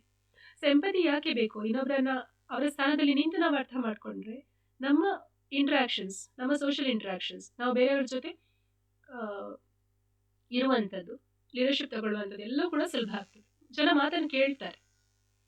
Then social skills. Social ಸ್ಕಿಲ್ಸಲ್ಲಿ managing the relationships. Emotional intelligence ತುಂಬ ಚೆನ್ನಾಗಿದ್ರೆ ನಮ್ಮ ರಿಲೇಷನ್ಶಿಪ್ಗಳು ತುಂಬ ಚೆನ್ನಾಗಿರ್ತವೆ. ಈಗ ಒಂದೇ ಮನೆಯ ಎರಡು ಸೊಸೆ ಅಂದರೂ ಕೂಡ ಭಿನ್ನವಾಗಿರೋದನ್ನು ನೀವು ನೋಡಿರ್ಬೋದು. ಒಬ್ಬರು ಎಲ್ಲರ ಜೊತೆನೂ ಚೆನ್ನಾಗಿರ್ತಾರೆ, ಎಲ್ಲರೂ ಬೇಕು, ಬಂದವರಿಗೆಲ್ಲ ತುಂಬ ಅಡ್ಜಸ್ಟ್ ಮಾಡ್ಕೊಂಡು ತುಂಬ ಚೆನ್ನಾಗಿ ಎಲ್ಲರ ಜೊತೆ ಖುಷಿಯಾಗಿರ್ತಾರೆ. ಇನ್ನೊಬ್ರು ತೀರಾ ಆಟಿಟ್ಯೂಡ್ ತೋರಿಸೋದನ್ನು ಕೂಡ ನೋಡಿರ್ಬೋದು, ಅವ್ರು ಯಾರ ಜೊತೆನೂ ಬೆರೆಯಲ್ಲ, ಅವರೇ ಸಪ್ರೇಟು. ಸೊ ಇದು ಯಾಕೆಂತ ಹೇಳಿದ್ರೆ ಡಿಫರ್ ಇನ್ ಸೋಷಿಯಲ್ ಸ್ಕಿಲ್ಸ್. ನಾವು ನಮ್ಮ ಮಕ್ಕಳಿಗೆ ಇದನ್ನು ಕಲಿಸಿಕೊಡ್ಬೇಕು. ABCD ಸ್ವಲ್ಪ ತಡವಾಗಿ ಕಲಿಸಿದ್ರು ನಡೀತದೆ, ಏನು ತೊಂದರೆ ಇಲ್ಲ. ಬಟ್ ಜನರು ಬಂದಾಗ ಗ್ರೀಟ್ ಮಾಡೋದು, ನನ್ನ ಮಗಳಿಗೆ ಈಗಲೂ ಅಷ್ಟೇ, ಯಾರಾದ್ರು ಗೆಸ್ಟ್ ಬಂದರೆ ನಾನು ನೀರು ತಗೊಂಡು ಕೊಡಲಿಕ್ಕೆ ಕೊಡ್ತೇನೆ, ನಾನು ನೀರಾ ಜ್ಯೂಸಾ ಕೊಡು ನೀನು ಅಂತ. ಅಂದರೆ ನನಗೆ ಗೊತ್ತಿಲ್ಲ ಮುಂದೆ ಹೇಗಾಗುತ್ತೆ ಅಂತ, ಬಟ್ ಈಗ ನನ್ನ ಸ್ಟಾರ್ಟ್ ಮಾಡೋದು ನನ್ನ ಕರ್ತವ್ಯ ಇದೆಲ್ಲ, ಈ practices, right. So social skills, ಅವ್ರಿಗೆ ಹಾಯ್ ಮಾಡೋದು, ನಮಸ್ತೆ ಮಾಡುವಂಥದ್ದು, ಬಾಯ್ ಮಾಡುವಂಥದ್ದು, ಯಾರಾದ್ರು ಗೆಸ್ಟ್ ಹೋಗ್ತಾ ಇರಬೇಕಾದ್ರೆ ಗೇಟ್ ತನಕ ಬಂದು ಕಳಿಸಿಕೊಡುವಂಥದ್ದು, ಇದೆಲ್ಲ ತುಂಬ ಮುಖ್ಯ. ಎಷ್ಟೋ ಮಂದಿ ಮಕ್ಕಳು ಮನೆಯಲ್ಲೇ ಇರ್ತಾರೆ, ಹೊರಗಡೆ ಬರೋದಿಲ್ಲ ಗೆಸ್ಟ್ ಹೋದಾಗ. ಗೆಸ್ಟ್ಗಳು ಬಂದಾಗ ಕೂಡ ಫೋನ್ ಇಟ್ಕೊಂಡು ಇಡ್ತಾರೆ. ಸೊ ಇದನ್ನೆಲ್ಲ ಸರಿ ಮಾಡುವಂಥದ್ದು ಯಾವಾಗ ನೋಡಿ, ಈಗ ಗರ್ಭ ಸಂಸ್ಕಾರ ಸ್ಟಾರ್ಟಿಂಗಿಂದ ಈಗದಿಂದಲೇ ನೀವೇನು ಮಾಡ್ತೀರಾ ಮಗು ಕಲಿತದೆ. ಗರ್ಭ ಸಂವಾದದ ಬಗ್ಗೆ ಮಾತಾಡಿದ್ವು ಲಾಸ್ಟ್ ವೀಕಲ್ಲಿ. ಗರ್ಭ ಸಂವಾದದಲ್ಲಿ ಹೇಳಿ, ನೀನು you have great social skills ಅಂತ ಹೇಳಿ ಮಗುಗೆ, ತುಂಬ ಚೆನ್ನಾಗಿ ನೀನು ಎಲ್ಲರ ಜೊತೆ ಬೆರೀತೀಯ. ಓಕೆ, ಸೊ ಇಮೋಷನಲ್ ಇಂಟೆಲಿಜೆನ್ಸಲ್ಲಿ ಇದು ಕೂಡ ತುಂಬ ಮುಖ್ಯ ಆಗ್ತದೆ. ಸೋಷಿಯಲ್ ಸ್ಕಿಲ್ಸ್, ರಿಲೇಷನ್ಶಿಪ್ಪನ್ನು ಮ್ಯಾನೇಜ್ ಮಾಡುವಂಥದ್ದು, ನಮ್ಮ ಸಂವಹನ, ಕಮ್ಯುನಿಕೇಷನ್ ತುಂಬ ಕ್ಲಿಯರ್ ಆಗಿ ನಾವು ಹೇಳೋದವರಿಗೆ ಅರ್ಥ ಆಗಬೇಕು. ತೀರಾ ಅದು ಇದು ಹೇಳ್ಕೊಂಡು ವಿಷಯ ಏನಂತ ಗೊತ್ತೇ ಆಗೋದಿಲ್ಲ. ತುಂಬ ಮಾತಾಡಿಕ್ಕೂ ಹೋಗಬಾರ್ದು, ಕೇಳೋದಿಲ್ಲ. ಅದು ಬ್ಯಾಕ್ಗ್ರೌಂಡ್ ನ್ಯೂಸ್, ಇದು ಒಂಥರ ನ್ಯೂಸೆನ್ಸ್ ಥರ, ಬ್ಯಾಕ್ಗ್ರೌಂಡ್ ಒಂಥರ ಏನು ಕಿರಿಕಿರಿ. ಆಗ ಮಕ್ಕಳಿಗೆ ಕಿವಿಗೆ ಬಿಡೋದಿಲ್ಲ. ಏನು ಹೇಳಬೇಕು ಸ್ಪಷ್ಟವಾಗಿ ಹೇಳಬೇಕು ಅಷ್ಟೇ, ಹೇಳಿದ್ದನ್ನೇ ರಿಪೀಟ್ ಮಾಡಬಾರ್ದು. ಆಗ ಅದು ಕೂಡ ಶಬ್ದ ಆಗಿಬಿಡ್ತದೆ, ಅವರಿಗೆ ಸೂಚನೆ ಆಗೋದಿಲ್ಲ. Correct. So social skills, communicating clearly, inspiring others. ಎಷ್ಟೋ ಸಲ ನಮ್ಮ ವರ್ತನೆಯಿಂದ ಬೇರೆಯವರು ಇನ್ಸ್ಪೈರ್ ಆಗ್ತಾರೆ. ನಾವೇನು ಮಾಡಬೇಕು, ನಾವು ಬೆಸ್ಟ್ ಮಾಡಬೇಕು, ನಮ್ಮ ಆತ್ಮಸಾಕ್ಷಿಗೆ ಸರಿಯಾಗಿ ನಾವು ಹೋದರೆ ಆಯಿತು, ಅಷ್ಟೇ ಇರೋದು. And resolving conflicts effectively. Conflict ಇಲ್ಲದೆ ಕಾನ್ಫ್ಲಿಕ್ಟ್ ಇಲ್ಲದೆ ಯಾವ ಪ್ಲೇಸ್ ಕೂಡ ಇಲ್ಲ, ಯಾವ ರಿಲೇಷನ್ಶಿಪ್ ಕೂಡ ಇಲ್ಲ. ಎಷ್ಟೇ ಕ್ಲೋಸ್ ಇರಲಿ, ಕಾನ್ಫ್ಲಿಕ್ಟ್ ಬಂದೇ ಬರ್ತದೆ, ಬರಲೇಬೇಕು. ಕಾನ್ಫ್ಲಿಕ್ಟ್ ಬರಲಿಲ್ಲ ಅಂದರೆ ಏನರ್ಥ ಹೇಳಿ? ನಾವು ಒಂದೇ ಥರ ಹೋಗ್ತಿದ್ದೇವೆ, ಒಂದೇ ಥರ ಯೋಚನೆ ಮಾಡ್ತಿದ್ದೇವೆ, ನಮ್ಮ ಸ್ವಂತಿಕೆಯನ್ನು ನಾವು ಅಲ್ಲಿ ಇದು ಮಾಡ್ತಾ ಇಲ್ಲ ಅಂತ ಅರ್ಥ. ಸೊ ಕಾನ್ಫ್ಲಿಕ್ಟ್ಸ್ ಬರ್ತದೆ, ಬಟ್ ಒಂದು ಕಾನ್ಫ್ಲಿಕ್ಟ್ ಆದಮೇಲೆ ಅದು ರಿಫ್ರೆಶ್ ಮಾಡಬೇಕು. ನಾವು ಹೇಗೆ ರೆಸ್ಪಾಂಡ್ ಮಾಡ್ತೇವೆ ಒಂದು ಕಾನ್ಫ್ಲಿಕ್ಟಲ್ಲಿ, ಅದು ತುಂಬ important. Conflict management, okay. Emotional intelligence ಇದಕ್ಕೆಲ್ಲ ಸಹಾಯ ಮಾಡ್ತದೆ. ಇದು ಯಾಕೆ ಈಗ ಮತ್ತೆ ಮತ್ತೆ ಮತ್ತೆ ಮುಖ್ಯ ಆಗ್ತದೆ? ಈಗ ಇದೆಲ್ಲ ನಾವು ನೋಡಿದ್ದೇನು, ಕೋರ್ ಕಾಂಪನೆಂಟ್ಸ್. ಇಮೋಷನಲ್ ಇಂಟೆಲಿಜೆನ್ಸ್ ಅಂದರೆ ಇದರಲ್ಲೆಲ್ಲ ಇಷ್ಟು ರೀತಿಯ ವಿಚಾರಗಳಲ್ಲಿ ನಾವು ಹೇಗಿದ್ದೇವೆ, ಸೊ ನಮ್ಮ ಇಂಟೆಲಿಜೆನ್ಸ್ ಇದರ ಮೇಲೆ ಡಿಪೆಂಡ್ ಆಗಿರ್ತದೆ. ಯಾಕೆ ಇಮೋಷನಲ್ ಇಂಟೆಲಿಜೆನ್ಸ್ ಬೇಕು ಅಂತ ಹೇಳಿದರೆ, ವರ್ಕ್ ಪ್ಲೇಸ್ ಸಕ್ಸಸ್, ಹೆಚ್ಚಿನವರು ಡ್ಯೂಟಿಗೆ ಹೋಗ್ತೀರಿ, okay. So job satisfaction, okay fine. ನಮಗೆ ಏನು ತುಂಬ ಒಳ್ಳೆ IQ ಇದ್ದರೆ, IQ ಇದ್ದರೆ ತುಂಬ ಚೆನ್ನಾಗಿ ಕೆಲಸ ಮಾಡ್ತೇವೆ. ಆದರೆ ಅದಕ್ಕೆ ಖುಷಿ ಸಿಗಬೇಕಾದ್ರೆ ನಮಗೆ ಹೈ IQ ಇರಬೇಕು. ಕೆಲವರು ನೋಡಿ ಎಲ್ಲ ಮಾಡ್ತಾರೆ, ಎಲ್ಲ ಕೆಲಸ ಮಾಡ್ತಾರೆ, ಸಮಾಧಾನ ಅಂತ ಹೇಳೋದೇ ಇರೋದಿಲ್ಲ ಅವ್ರಿಗೆ. ಯಾವಾಗಲೂ ನೋಡಿದ್ರು ಒಂದಲ್ಲ ಒಂದು ಟೆನ್ಷನ್. ನಾನು ನಿಮಗೆ ಅವತ್ತು ಹೇಳಿದ್ದೆ ನೋಡಿ, ನಮ್ಮಲ್ಲಿಂದ ಒಬ್ಬರು ಟ್ರಾನ್ಸ್ಫರ್ ಆಗಲಿಕ್ಕೆ ಟೆನ್ಷನ್ ಮಾಡ್ತಾ ಇದ್ರು. ಟ್ರಾನ್ಸ್ಫರ್ ಆದಮೇಲೆ ಕೂಡ ಖುಷಿಯಾಗಿದ್ದಾರೆ? ಇಲ್ಲ. ಅಯ್ಯೋ ಅದೇ ಅಡುಗೆ ಮಾಡಬೇಕು, ಅದೇ ಮಕ್ಕಳ ನೋಡ್ಕೋಬೇಕು, ಮುಂಚೆನೇ ಚೆನ್ನಾಗಿತ್ತು. ಅಂದರೆ ಇದು ಕೂಡ ಮೆಂಟಲ್ ಪ್ಯಾಟರ್ನ್. ಎಲ್ಲೋದ್ರೂ ಖುಷಿಯಾಗಿರಲ್ಲ ಅಂತ ಹೇಳೋದು ಕೂಡ ಒಂದು ಮೆಂಟಲ್ ಪ್ಯಾಟರ್ನ್ ನಾವೇ ಡೆವಲಪ್ ಮಾಡ್ಕೊಂಡಿರೋದು, ಓಕೆ. ಸೊ ಹೈ IQ ಇದ್ದರೆ it is link with higher job satisfaction. ಖುಷಿಯಾಗಿರ್ತೇವೆ ನಾವು, ಟೀಮ್ ವರ್ಕ್ ತುಂಬ ಚೆನ್ನಾಗಿ ಮಾಡ್ತೇವೆ, ತುಂಬ ಚೆನ್ನಾಗಿ ನಾವು ಒಂದು ವಿಷಯ ಇರ್ಬೋದು, ಒಂದು ಕೆಲಸ ಇರ್ಬೋದು, ಅದನ್ನು ಚೆನ್ನಾಗಿ ಮುಂದುವರಿಸ್ಕೊಂಡು ಹೋಗ್ತೇವೆ. ಸೊ IQ ಗಿಂತನೂ 2 ಪಟ್ಟು ಇಂಪಾರ್ಟೆಂಟ್ ಅಂತೆ, 2 ಪಟ್ಟು ಮುಖ್ಯ IQ, ಇಮೋಷನಲ್ ಇಂಟೆಲಿಜೆನ್ಸ್. ಸೊ ಇದು ಮೆಂಟಲ್ ಮತ್ತು ಫಿಸಿಕಲ್ ಹೆಲ್ತ್ಗೆ ಕೂಡ ಸಹಾಯ ಮಾಡ್ತದೆ. ಹೇಗೆ? Managing emotions effectively helps reduce stress, anxiety and the risk of burnout. ನಿಮ್ಗೆ ಗೊತ್ತಿರ್ಬೋದು, ಈಗಿನ ದಿನಗಳಲ್ಲಿ ಆಲ್ಮೋಸ್ಟ್ ಹೆಚ್ಚಿನ ಸಮಸ್ಯೆಗಳಿರೋದು ಮಾನಸಿಕ ಸಮಸ್ಯೆಗಳು. ಮಾನಸಿಕ ಸಮಸ್ಯೆಗಳಂದರೆ ಬೇಸರ, ಡಿಪ್ರೆಷನ್ನು, ಸ್ಟ್ರೆಸ್, ಒಂಥರ ಏನು ಸಂಬಂಧಗಳನ್ನು ಸರಿಯಾಗಿ ಇಟ್ಕೊಳ್ಳಿಕ್ಕೆ ಆಗದೇ ಇರುವಂಥದ್ದು, ಫಿಯರ್ ಆಫ್ ಫೇಲಿಂಗ್, ಭಯ, ಆತಂಕ, ಇಂಥದ್ದೆಲ್ಲ. ಯಾಕಂತ ಹೇಳಿದ್ರೆ ನಮಗೆ ಇಮೋಷನಲ್ ಇಂಟೆಲಿಜೆನ್ಸ್ ಬಗ್ಗೆ ನಾವು ಗಮನನೇ ಕೊಡಲಿಲ್ಲ. ಹಿಂದಿನ ಜನ್ರೇಷನ್ ಅವರು, ನಮ್ಮ ಜನ್ರೇಷನ್ಗಿಂತ ಪ್ರೀವಿಯಸ್ ಜನ್ರೇಷನ್, ಆಗ ಏನು ಮುಖ್ಯ ಆಗಿತ್ತು, ಸರ್ವೈವಲ್ ವಾಸ್ ಇಂಪಾರ್ಟೆಂಟ್. ಬದುಕೋದು ಮುಖ್ಯ ಆಗಿತ್ತು. ಸೊ ಚೆನ್ನಾಗಿ ಓದು, ಚೆನ್ನಾಗಿ ಬರಿ, ಎಕ್ಸಾಮ್ ತಗೋ, ಒಳ್ಳೆ ಕೆಲಸಕ್ಕೆ ಹೋಗು, ಈ ಥರ ಇತ್ತಲ್ಲ ನಮ್ದೆಲ್ಲ ಪ್ರೋಗ್ರಾಮಿಂಗ್. ಇನ್ನೊಬ್ಬರ ಭಾವನೆಗಳನ್ನು ಅರ್ಥ ಮಾಡ್ಕೋಬೇಕು. ಇಮೋಷನಲ್ ಇಂಟೆಲಿಜೆನ್ಸ್ ಬಗ್ಗೆ ಅಷ್ಟು ಇಂಪಾರ್ಟೆನ್ಸ್ ಕೊಟ್ಟಿದ್ದಾರೆ ಅಂತ ನನಗೆ ಅನಿಸೋದಿಲ್ಲ, ಸಾಮಾನ್ಯವಾಗಿ ಹೇಳೋದಾದರೆ. ಕೆಲವು ಮನೆಗಳಲ್ಲಿ ಇದ್ದಿರ್ಬೋದು, ಬಟ್ ಸಾಮಾನ್ಯವಾಗಿ ಅಷ್ಟು ಇರೋದಿಲ್ಲ. ಈಗ ನಾವು ಎಸ್ಪೆಷಲಿ ನಮ್ಮ ಜನ್ರೇಷನ್ ಪೇರೆಂಟ್ಸ್ ಕಲಿಬೇಕಾದದ್ದು ಇದು. ಯಾಕೆಂದರೆ ಮುಂದಿನ ಜನ್ರೇಷನ್ಗೆ ಬೇಕಾಗಿರೋದೇನು? ಪರ್ಪಸ್. ಅವರಿಗೆ ಸರ್ವೈವಲ್ ಇಂಪಾರ್ಟೆಂಟ್ ಅಲ್ಲ. ಪ್ರೀವಿಯಸ್ ಜನ್ರೇಷನ್ಗೆ ಸರ್ವೈವಲ್ ಇಂಪಾರ್ಟೆಂಟ್ ಇತ್ತು, ನಮ್ಮ ಜನ್ರೇಷನ್ಗೆ ಸಕ್ಸಸ್ ಇಂಪಾರ್ಟೆಂಟ್ ಇತ್ತು. ನೆಕ್ಸ್ಟ್ ಜನ್ರೇಷನ್ಗೆ ಬೇಕಾಗಿರೋದು ಪರ್ಪಸ್. ಅವರಿಗೆ ಒಂದು ಪರ್ಪಸ್ ಕೊಡಲಿಲ್ಲ ಅಂದರೆ ಅವರು ಬಿದ್ದೋಗ್ಬಿಡ್ತಾರೆ. What is a purpose? ಅದು ಅರ್ಥ ಮಾಡ್ಕೊಳ್ಳಿಕ್ಕೆ ಅವರಿಗೆ ಅವರ ಭಾವನೆಗಳನ್ನು ವ್ಯಕ್ತಪಡಿಸಲಿಕ್ಕೆ ಗೊತ್ತಿರಬೇಕಲ್ಲ. ಮಾಡೆಲ್ ಯಾರು? ನಾವೇ ಮಾಡೆಲ್ಸ್. ಸೊ ವರ್ಕ್ ಪ್ಲೇಸ್ ಸಕ್ಸಸ್ಸಲ್ಲಿ ಕೂಡ ಇದು ಹೆಲ್ಪ್ ಮಾಡುತ್ತೆ. ಮೆಂಟಲ್ ಆ್ಯಂಡ್ ಫಿಸಿಕಲ್ ಹೆಲ್ತಲ್ಲಿ ಕೂಡ ಸಹಾಯ ಮಾಡ್ತದೆ ಇಮೋಷನಲ್ ಇಂಟೆಲಿಜೆನ್ಸ್. ಕಾನ್ಫ್ಲಿಕ್ಟ್ ರೆಸಲ್ಯೂಷನ್, ಸಂಘರ್ಷಗಳನ್ನು ಮ್ಯಾನೇಜ್ ಮಾಡೋದ್ರಲ್ಲಿ, ನಿಭಾಯಿಸೋದ್ರಲ್ಲಿ ಕೂಡ ಸಹಾಯ ಮಾಡ್ತದೆ. ಅಂದರೆ emotional intelligent individuals can navigate disagreements with diplomacy and tact, fostering psychological safety. So disagreement ನಾವು ತುಂಬ ರೆಸ್ಪೆಕ್ಟ್ಫುಲ್ ಆಗಿ ಹೇಳ್ಬೋದು.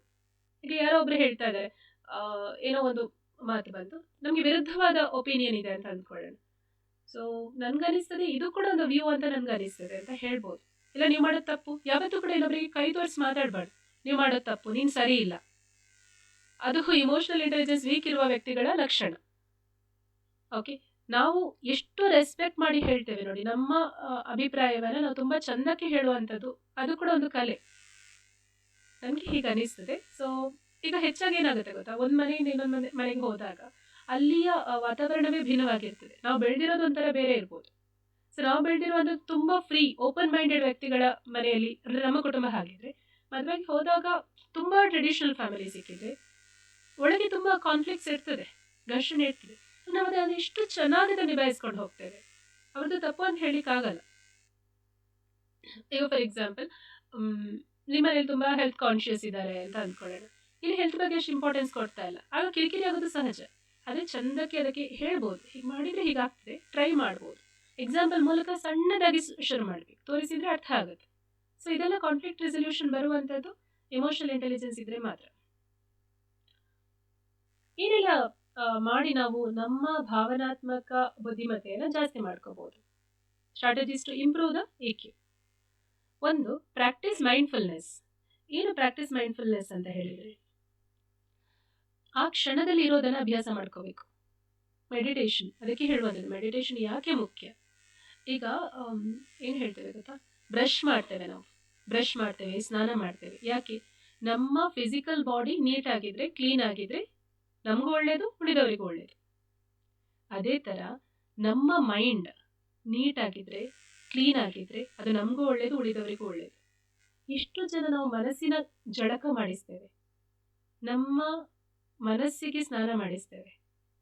ಜಸ್ಟ್ ಇಮ್ಯಾಜಿನ್ ಮಾಡಿ, ಯಾವುದೇ ರೀತಿ ನಾವು ಸೆಲ್ಫ್ ಅವೇರ್ನೆಸ್ ಇಲ್ಲ, ಮೆಡಿಟೇಷನ್ ಇಲ್ಲ, ಏನೂ ಇಲ್ಲ, ಒಳ್ಳೆಯದನ್ನು ಓದೋದಿಲ್ಲ, ಒಳ್ಳೆಯದನ್ನು ಕೇಳೋದಿಲ್ಲ, ಮೈಂಡಲ್ಲಿ ಎಷ್ಟು ಗಾರ್ಬೇಜ್ ತುಂಬಿಕೊಳ್ತದೆ. ಪ್ರತಿ ಒಂದೊಂದು ನಿಮಿಷಕ್ಕೂ ಕೂಡ ಎಷ್ಟೆಷ್ಟೋ ಮಾಹಿತಿ ಬಂದು ಬೀಳ್ತಾ ಇರ್ತದೆ. ಅದಕ್ಕೋಸ್ಕರ ಕೆಲವರು ನೋಡಿ, ಅದು ಪ್ಯಾಟರ್ನ್ ಆಗಿಬಿಡುತ್ತೆ, ನೆಗೆಟಿವೇ ಮಾತಾಡ್ತಾರೆ. ಅವರು ಇರೋದೇ ನೆಗೆಟಿವ್, ಕ್ಲೀನ್ ಇಲ್ಲ. ಯಾಕೆಂದ್ರೆ ಏನಲ್ಲಿ ಹೊಸತನೇ ಇಲ್ಲ, ಮನಸ್ಸಿಗೆ ಜಳಕ ಆಗಿರೋದೇ ಇಲ್ಲ. So stinking, you can feel the people. ಕೆಲವರು ಎಷ್ಟೇ ನೀಟಿದ್ರು, ಎಷ್ಟೇ ಅಂತ ದೊಡ್ಡ ಸ್ಟೇಟಸ್ ಅಲ್ಲಿ ಇದ್ರು, ಪೊಸಿಷನ್ ಅಲ್ಲಿ ಇದ್ರು ಕೂಡ 2 ನಿಮಿಷ ಅವ್ರ ಜೊತೆ ಕಳಿಬೇಕಾದ್ರೆ ಗೊತ್ತಾಗ್ತದೆ ಸ್ಟಿಂಕಿಂಗ್ ಅಂತ. ಯಾಕೆ? ಅವರ ಮೈಂಡ್ ಅಷ್ಟು ಗಾರ್ಬೇಜ್ ಇದೆ ಅಂತ ಗೊತ್ತಾಗುತ್ತೆ. So we have to practice. ಅದಕ್ಕೋಸ್ಕರ ನೀವು ಯಾವುದನ್ನು ಮಿಸ್ ಮಾಡಿದ್ರೂ ಪರವಾಗಿಲ್ಲ, ಒಂದು 10 ನಿಮಿಷ ಧ್ಯಾನ, ಅದನ್ನು ಮಿಸ್ ಮಾಡಬೇಡಿ. ಪ್ರತಿದಿನ ಕೂಡ ರಿಫ್ರೆಶ್ ಆಗಬೇಕು. ಅದು ರಾಜಯೋಗ ಮೆಡಿಟೇಷನ್ ಆಗಿರ್ಬೋದು, ನಿಮ್ಮ ಆಯ್ಕೆಯ ಯಾವುದೇ ರೀತಿಯ ಮೆಡಿಟೇಷನ್ ಆಗಿರ್ಬೋದು, but you have to do it. Okay, practice mindfulness. ಏನಾದರೂ ಕೆಲಸ ಮಾಡಬೇಕಾದ್ರೆ ಅಲ್ಲೇ ಇರುವಂಥದ್ದು. ಫಾರ್ ಎಕ್ಸಾಂಪಲ್, ನೀವು ಪಾತ್ರೆ ತೊಳಿತಾ ಇದ್ದೀರಾ ಅಂತ ಹೇಳಿದ್ರೆ ಪಾತ್ರೆ ಜೊತೆನೇ ಇರಬೇಕು. ನೀವು ಪಾತ್ರೆ, ಈ ಜಗತ್ತಲ್ಲಿ ಬೇರೆ ಯಾರೂ ಇಲ್ಲ, ನೀವು ಪಾತ್ರೆ ಅಷ್ಟೇ.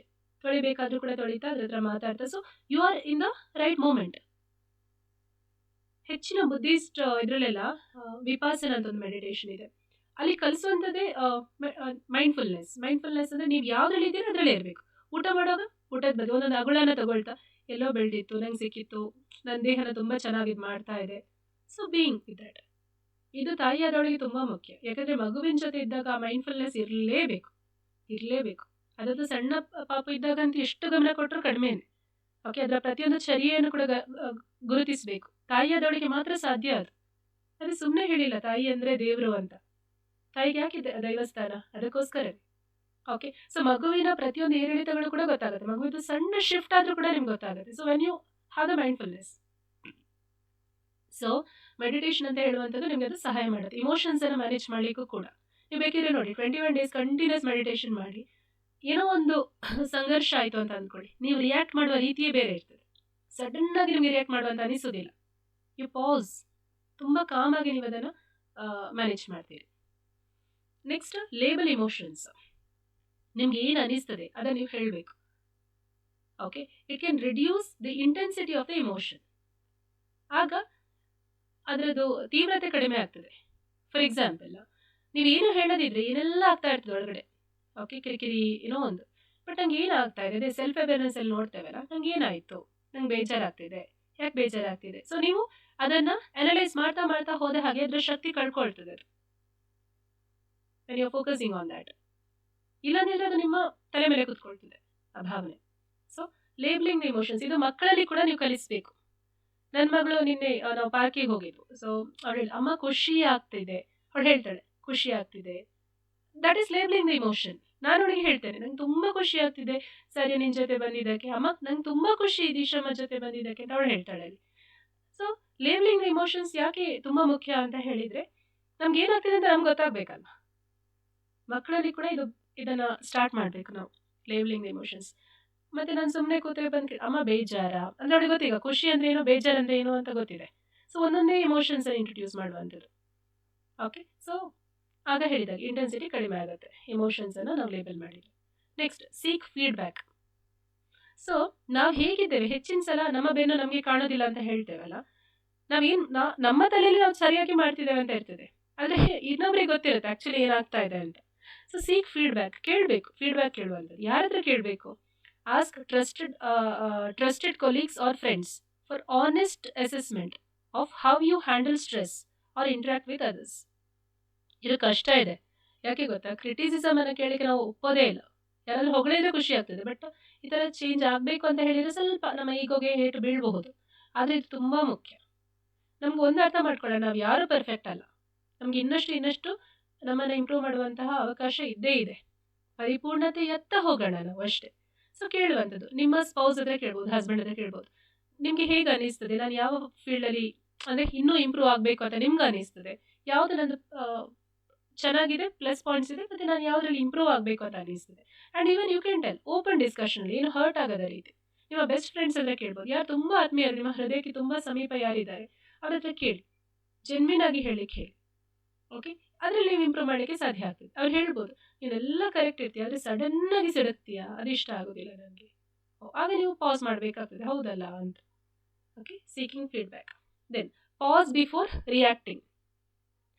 ಪ್ರತಿಕ್ರಿಯಿಸೋದಕ್ಕಿಂತ ಮುಂಚೆ ಒಂದು ಮೌನ ಬೇಕೇ ಬೇಕು. ನಮ್ಮ ಗೋಪಟ್ಕರ್ ಸರ್ ಹೇಳ್ತಾರೆ ಫಸ್ಟ್ ಥಾಟ್ಸನ್ನು ಬದಿಗಿಡಿ ಅಂತ. ಫಸ್ಟ್ ಏನು ಥಾಟ್ ಬಂದು ಅದನ್ನು ಸೈಡಿಗೆ ಇಡಬೇಕು, ಅಂದರೆ ಆಗಲೇ ರಿಯಾಕ್ಟ್ ಮಾಡಲಿಕ್ಕೆ ಹೋಗಬಾರ್ದು.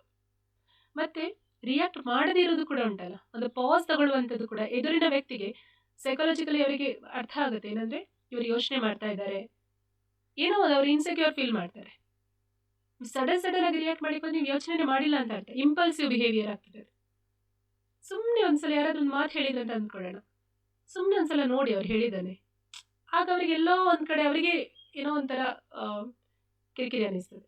ಅಥವಾ ರಿಪೀಟ್ ಮಾಡಲಿಕ್ಕೆ ಹೇಳಿ, ನೀವೇನು ಹೇಳಿದ್ರಿ ನಂಗೆ ಅರ್ಥ ಆಗಲಿಲ್ಲ, ನೀವು ಇದು ಯಾಕೆ ಹೇಳಿದ್ರಿ, ನಿಮ್ಗೆ ಯಾಕೆ ಈಗ ಅನ್ನಿಸ್ತು ಗೊತ್ತಾಗಲಿಲ್ಲ, ಸ್ವಲ್ಪ ಡೀಟೇಲ್ ಆಗಿ ಹೇಳ್ಬೋದಾ, ಇಲ್ಲ ನನಗೆ ನೀನದು ಯಾವಾಗಲೂ ಕೂಡ ಕೆಲಸ ಸರಿ ಆಗಲ್ಲ ಅಂತ ಹೇಳ್ತೀರಲ್ಲ, ಒಂದು ಎಕ್ಸಾಂಪಲ್ ಕೊಡ್ಬೋದಾ, ನಾನು ಯಾವ್ದು ಮಾಡಿದ್ದು ನಾನು ಸರಿ ಮಾಡ್ಕೊಳ್ತೇನೆ.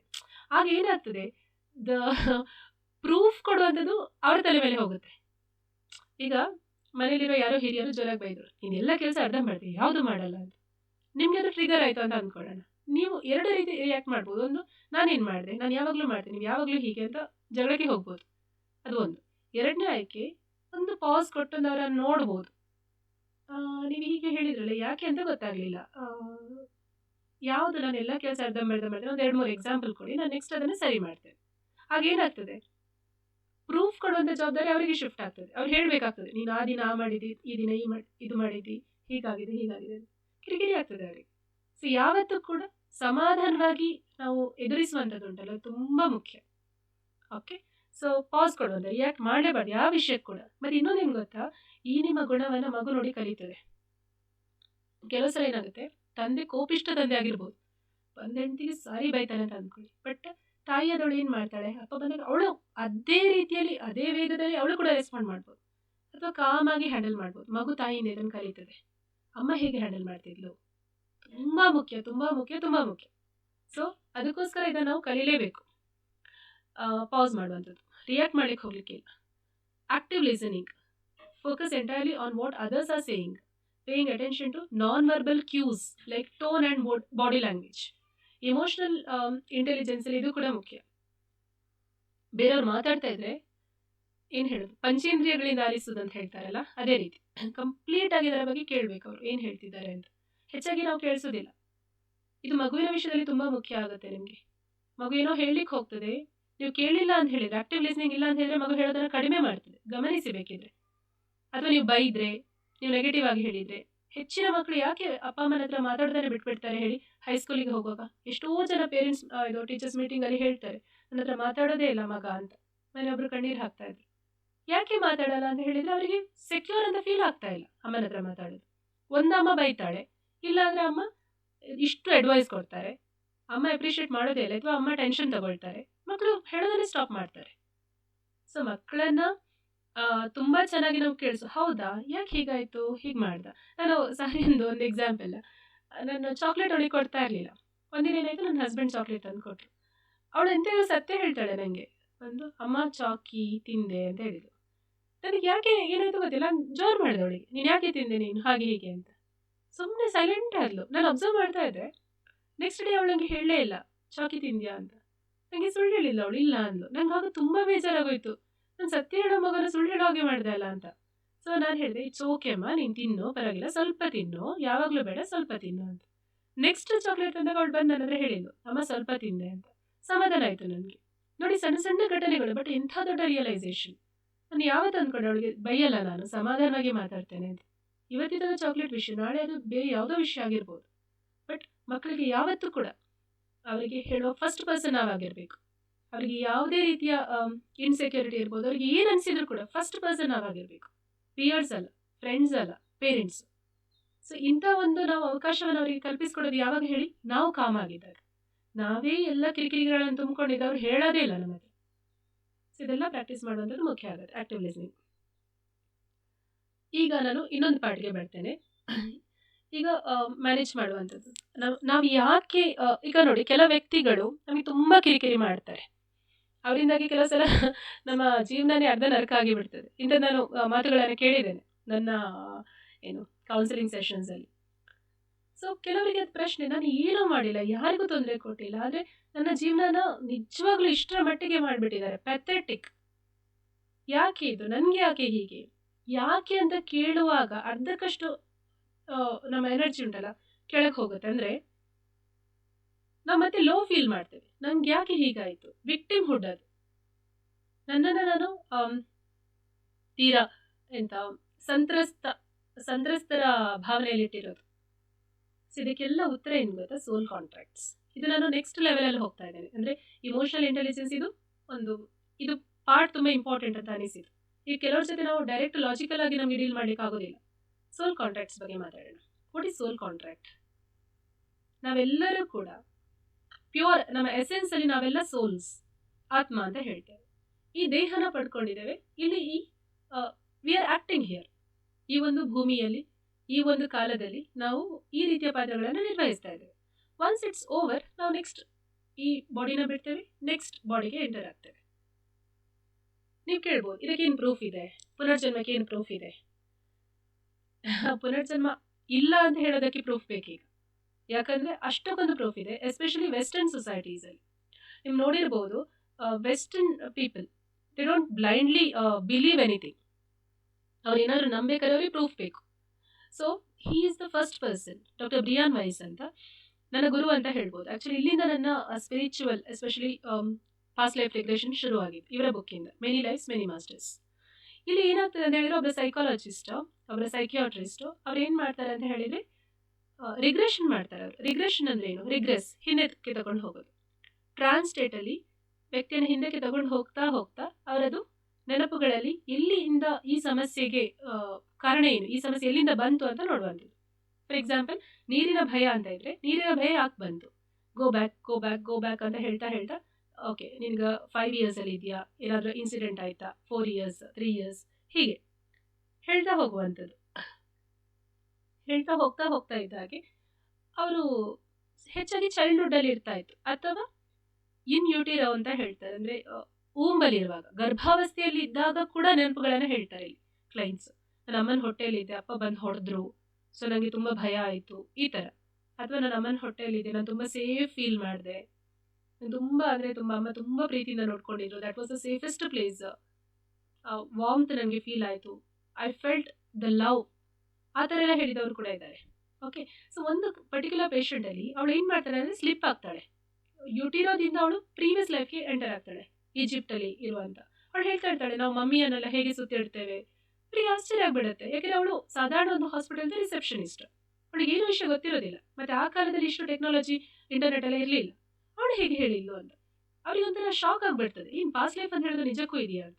ಸೊ ಯೂಶ್ವಲಿ ಕ್ರಿಶ್ಚಿಯಾನಿಟಿಯಲ್ಲಿ ನಂಬೋದಿಲ್ಲ, ಅವರು ಕ್ರಿಶ್ಚಿಯನ್ಸ್ ನಂಬೋದಿಲ್ಲ ಪಾಸ್ಟ್ ಲೈಫ್ ಇದೆ ಅಂತ. ಅವರು ಸ್ವರ್ಗ ಅಂತ ಹೇಳ್ತಾರೆ, ಈ ಲೈಫ್ ಆದಮೇಲೆ ಸ್ವರ್ಗ ಅಥವಾ ನರಕ ಆ ಥರ ಅವ್ರದ್ದು ಇರುತ್ತೆ. ಸ್ಟಿಲ್ ಅವರಿಗೆ ಆಶ್ಚರ್ಯ ಆಗುತ್ತೆ.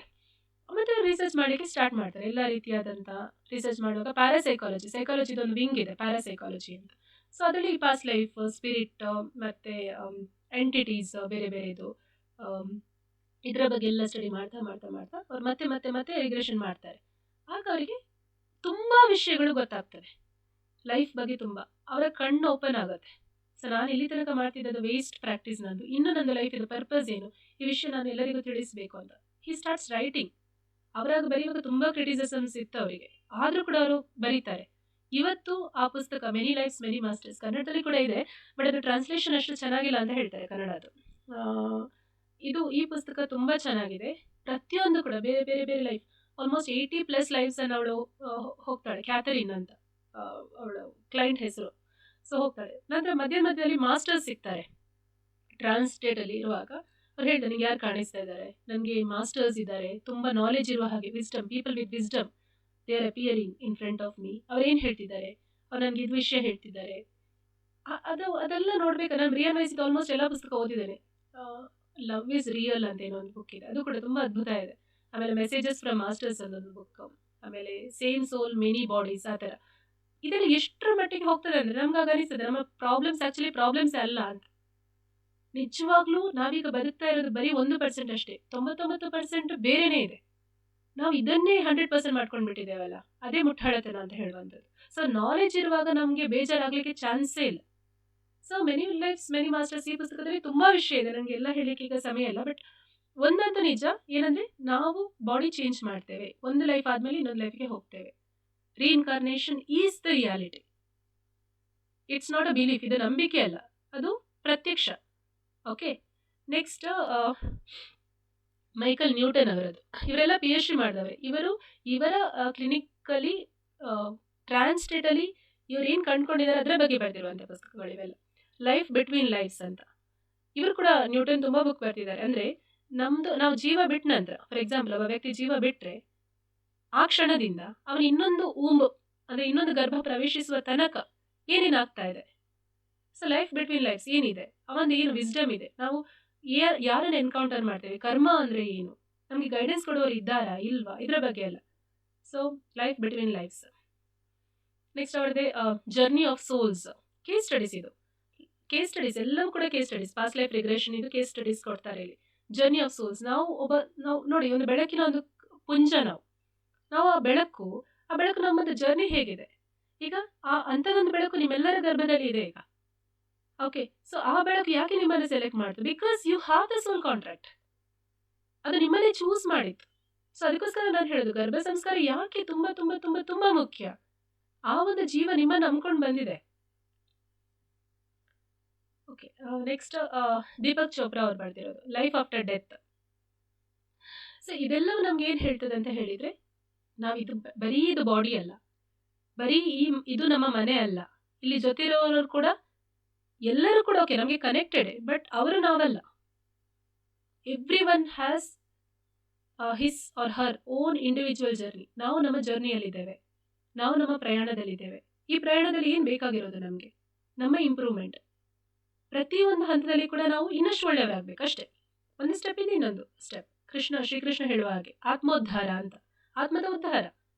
ನಾವು ತೀರಾ ಈಗಲೂ ಕೂಡ ಮುಂಚಿನ ಥರನೇ ನಾವು ಕಚ್ಚಾಡ್ತಾ ಇದ್ರೆ ಎಲ್ಲಿ ಉಂಟು ಉದ್ಧಾರ? ಬೇರೆಯವ್ರು ಏನು ಬೇಕಾದ್ರೂ ಹೇಳ್ಬೋದು. ಮತ್ತು ಇನ್ನೊಂದು ವಿಷಯ ಏನು ಗೊತ್ತಾ, this is the time, toughest time on earth.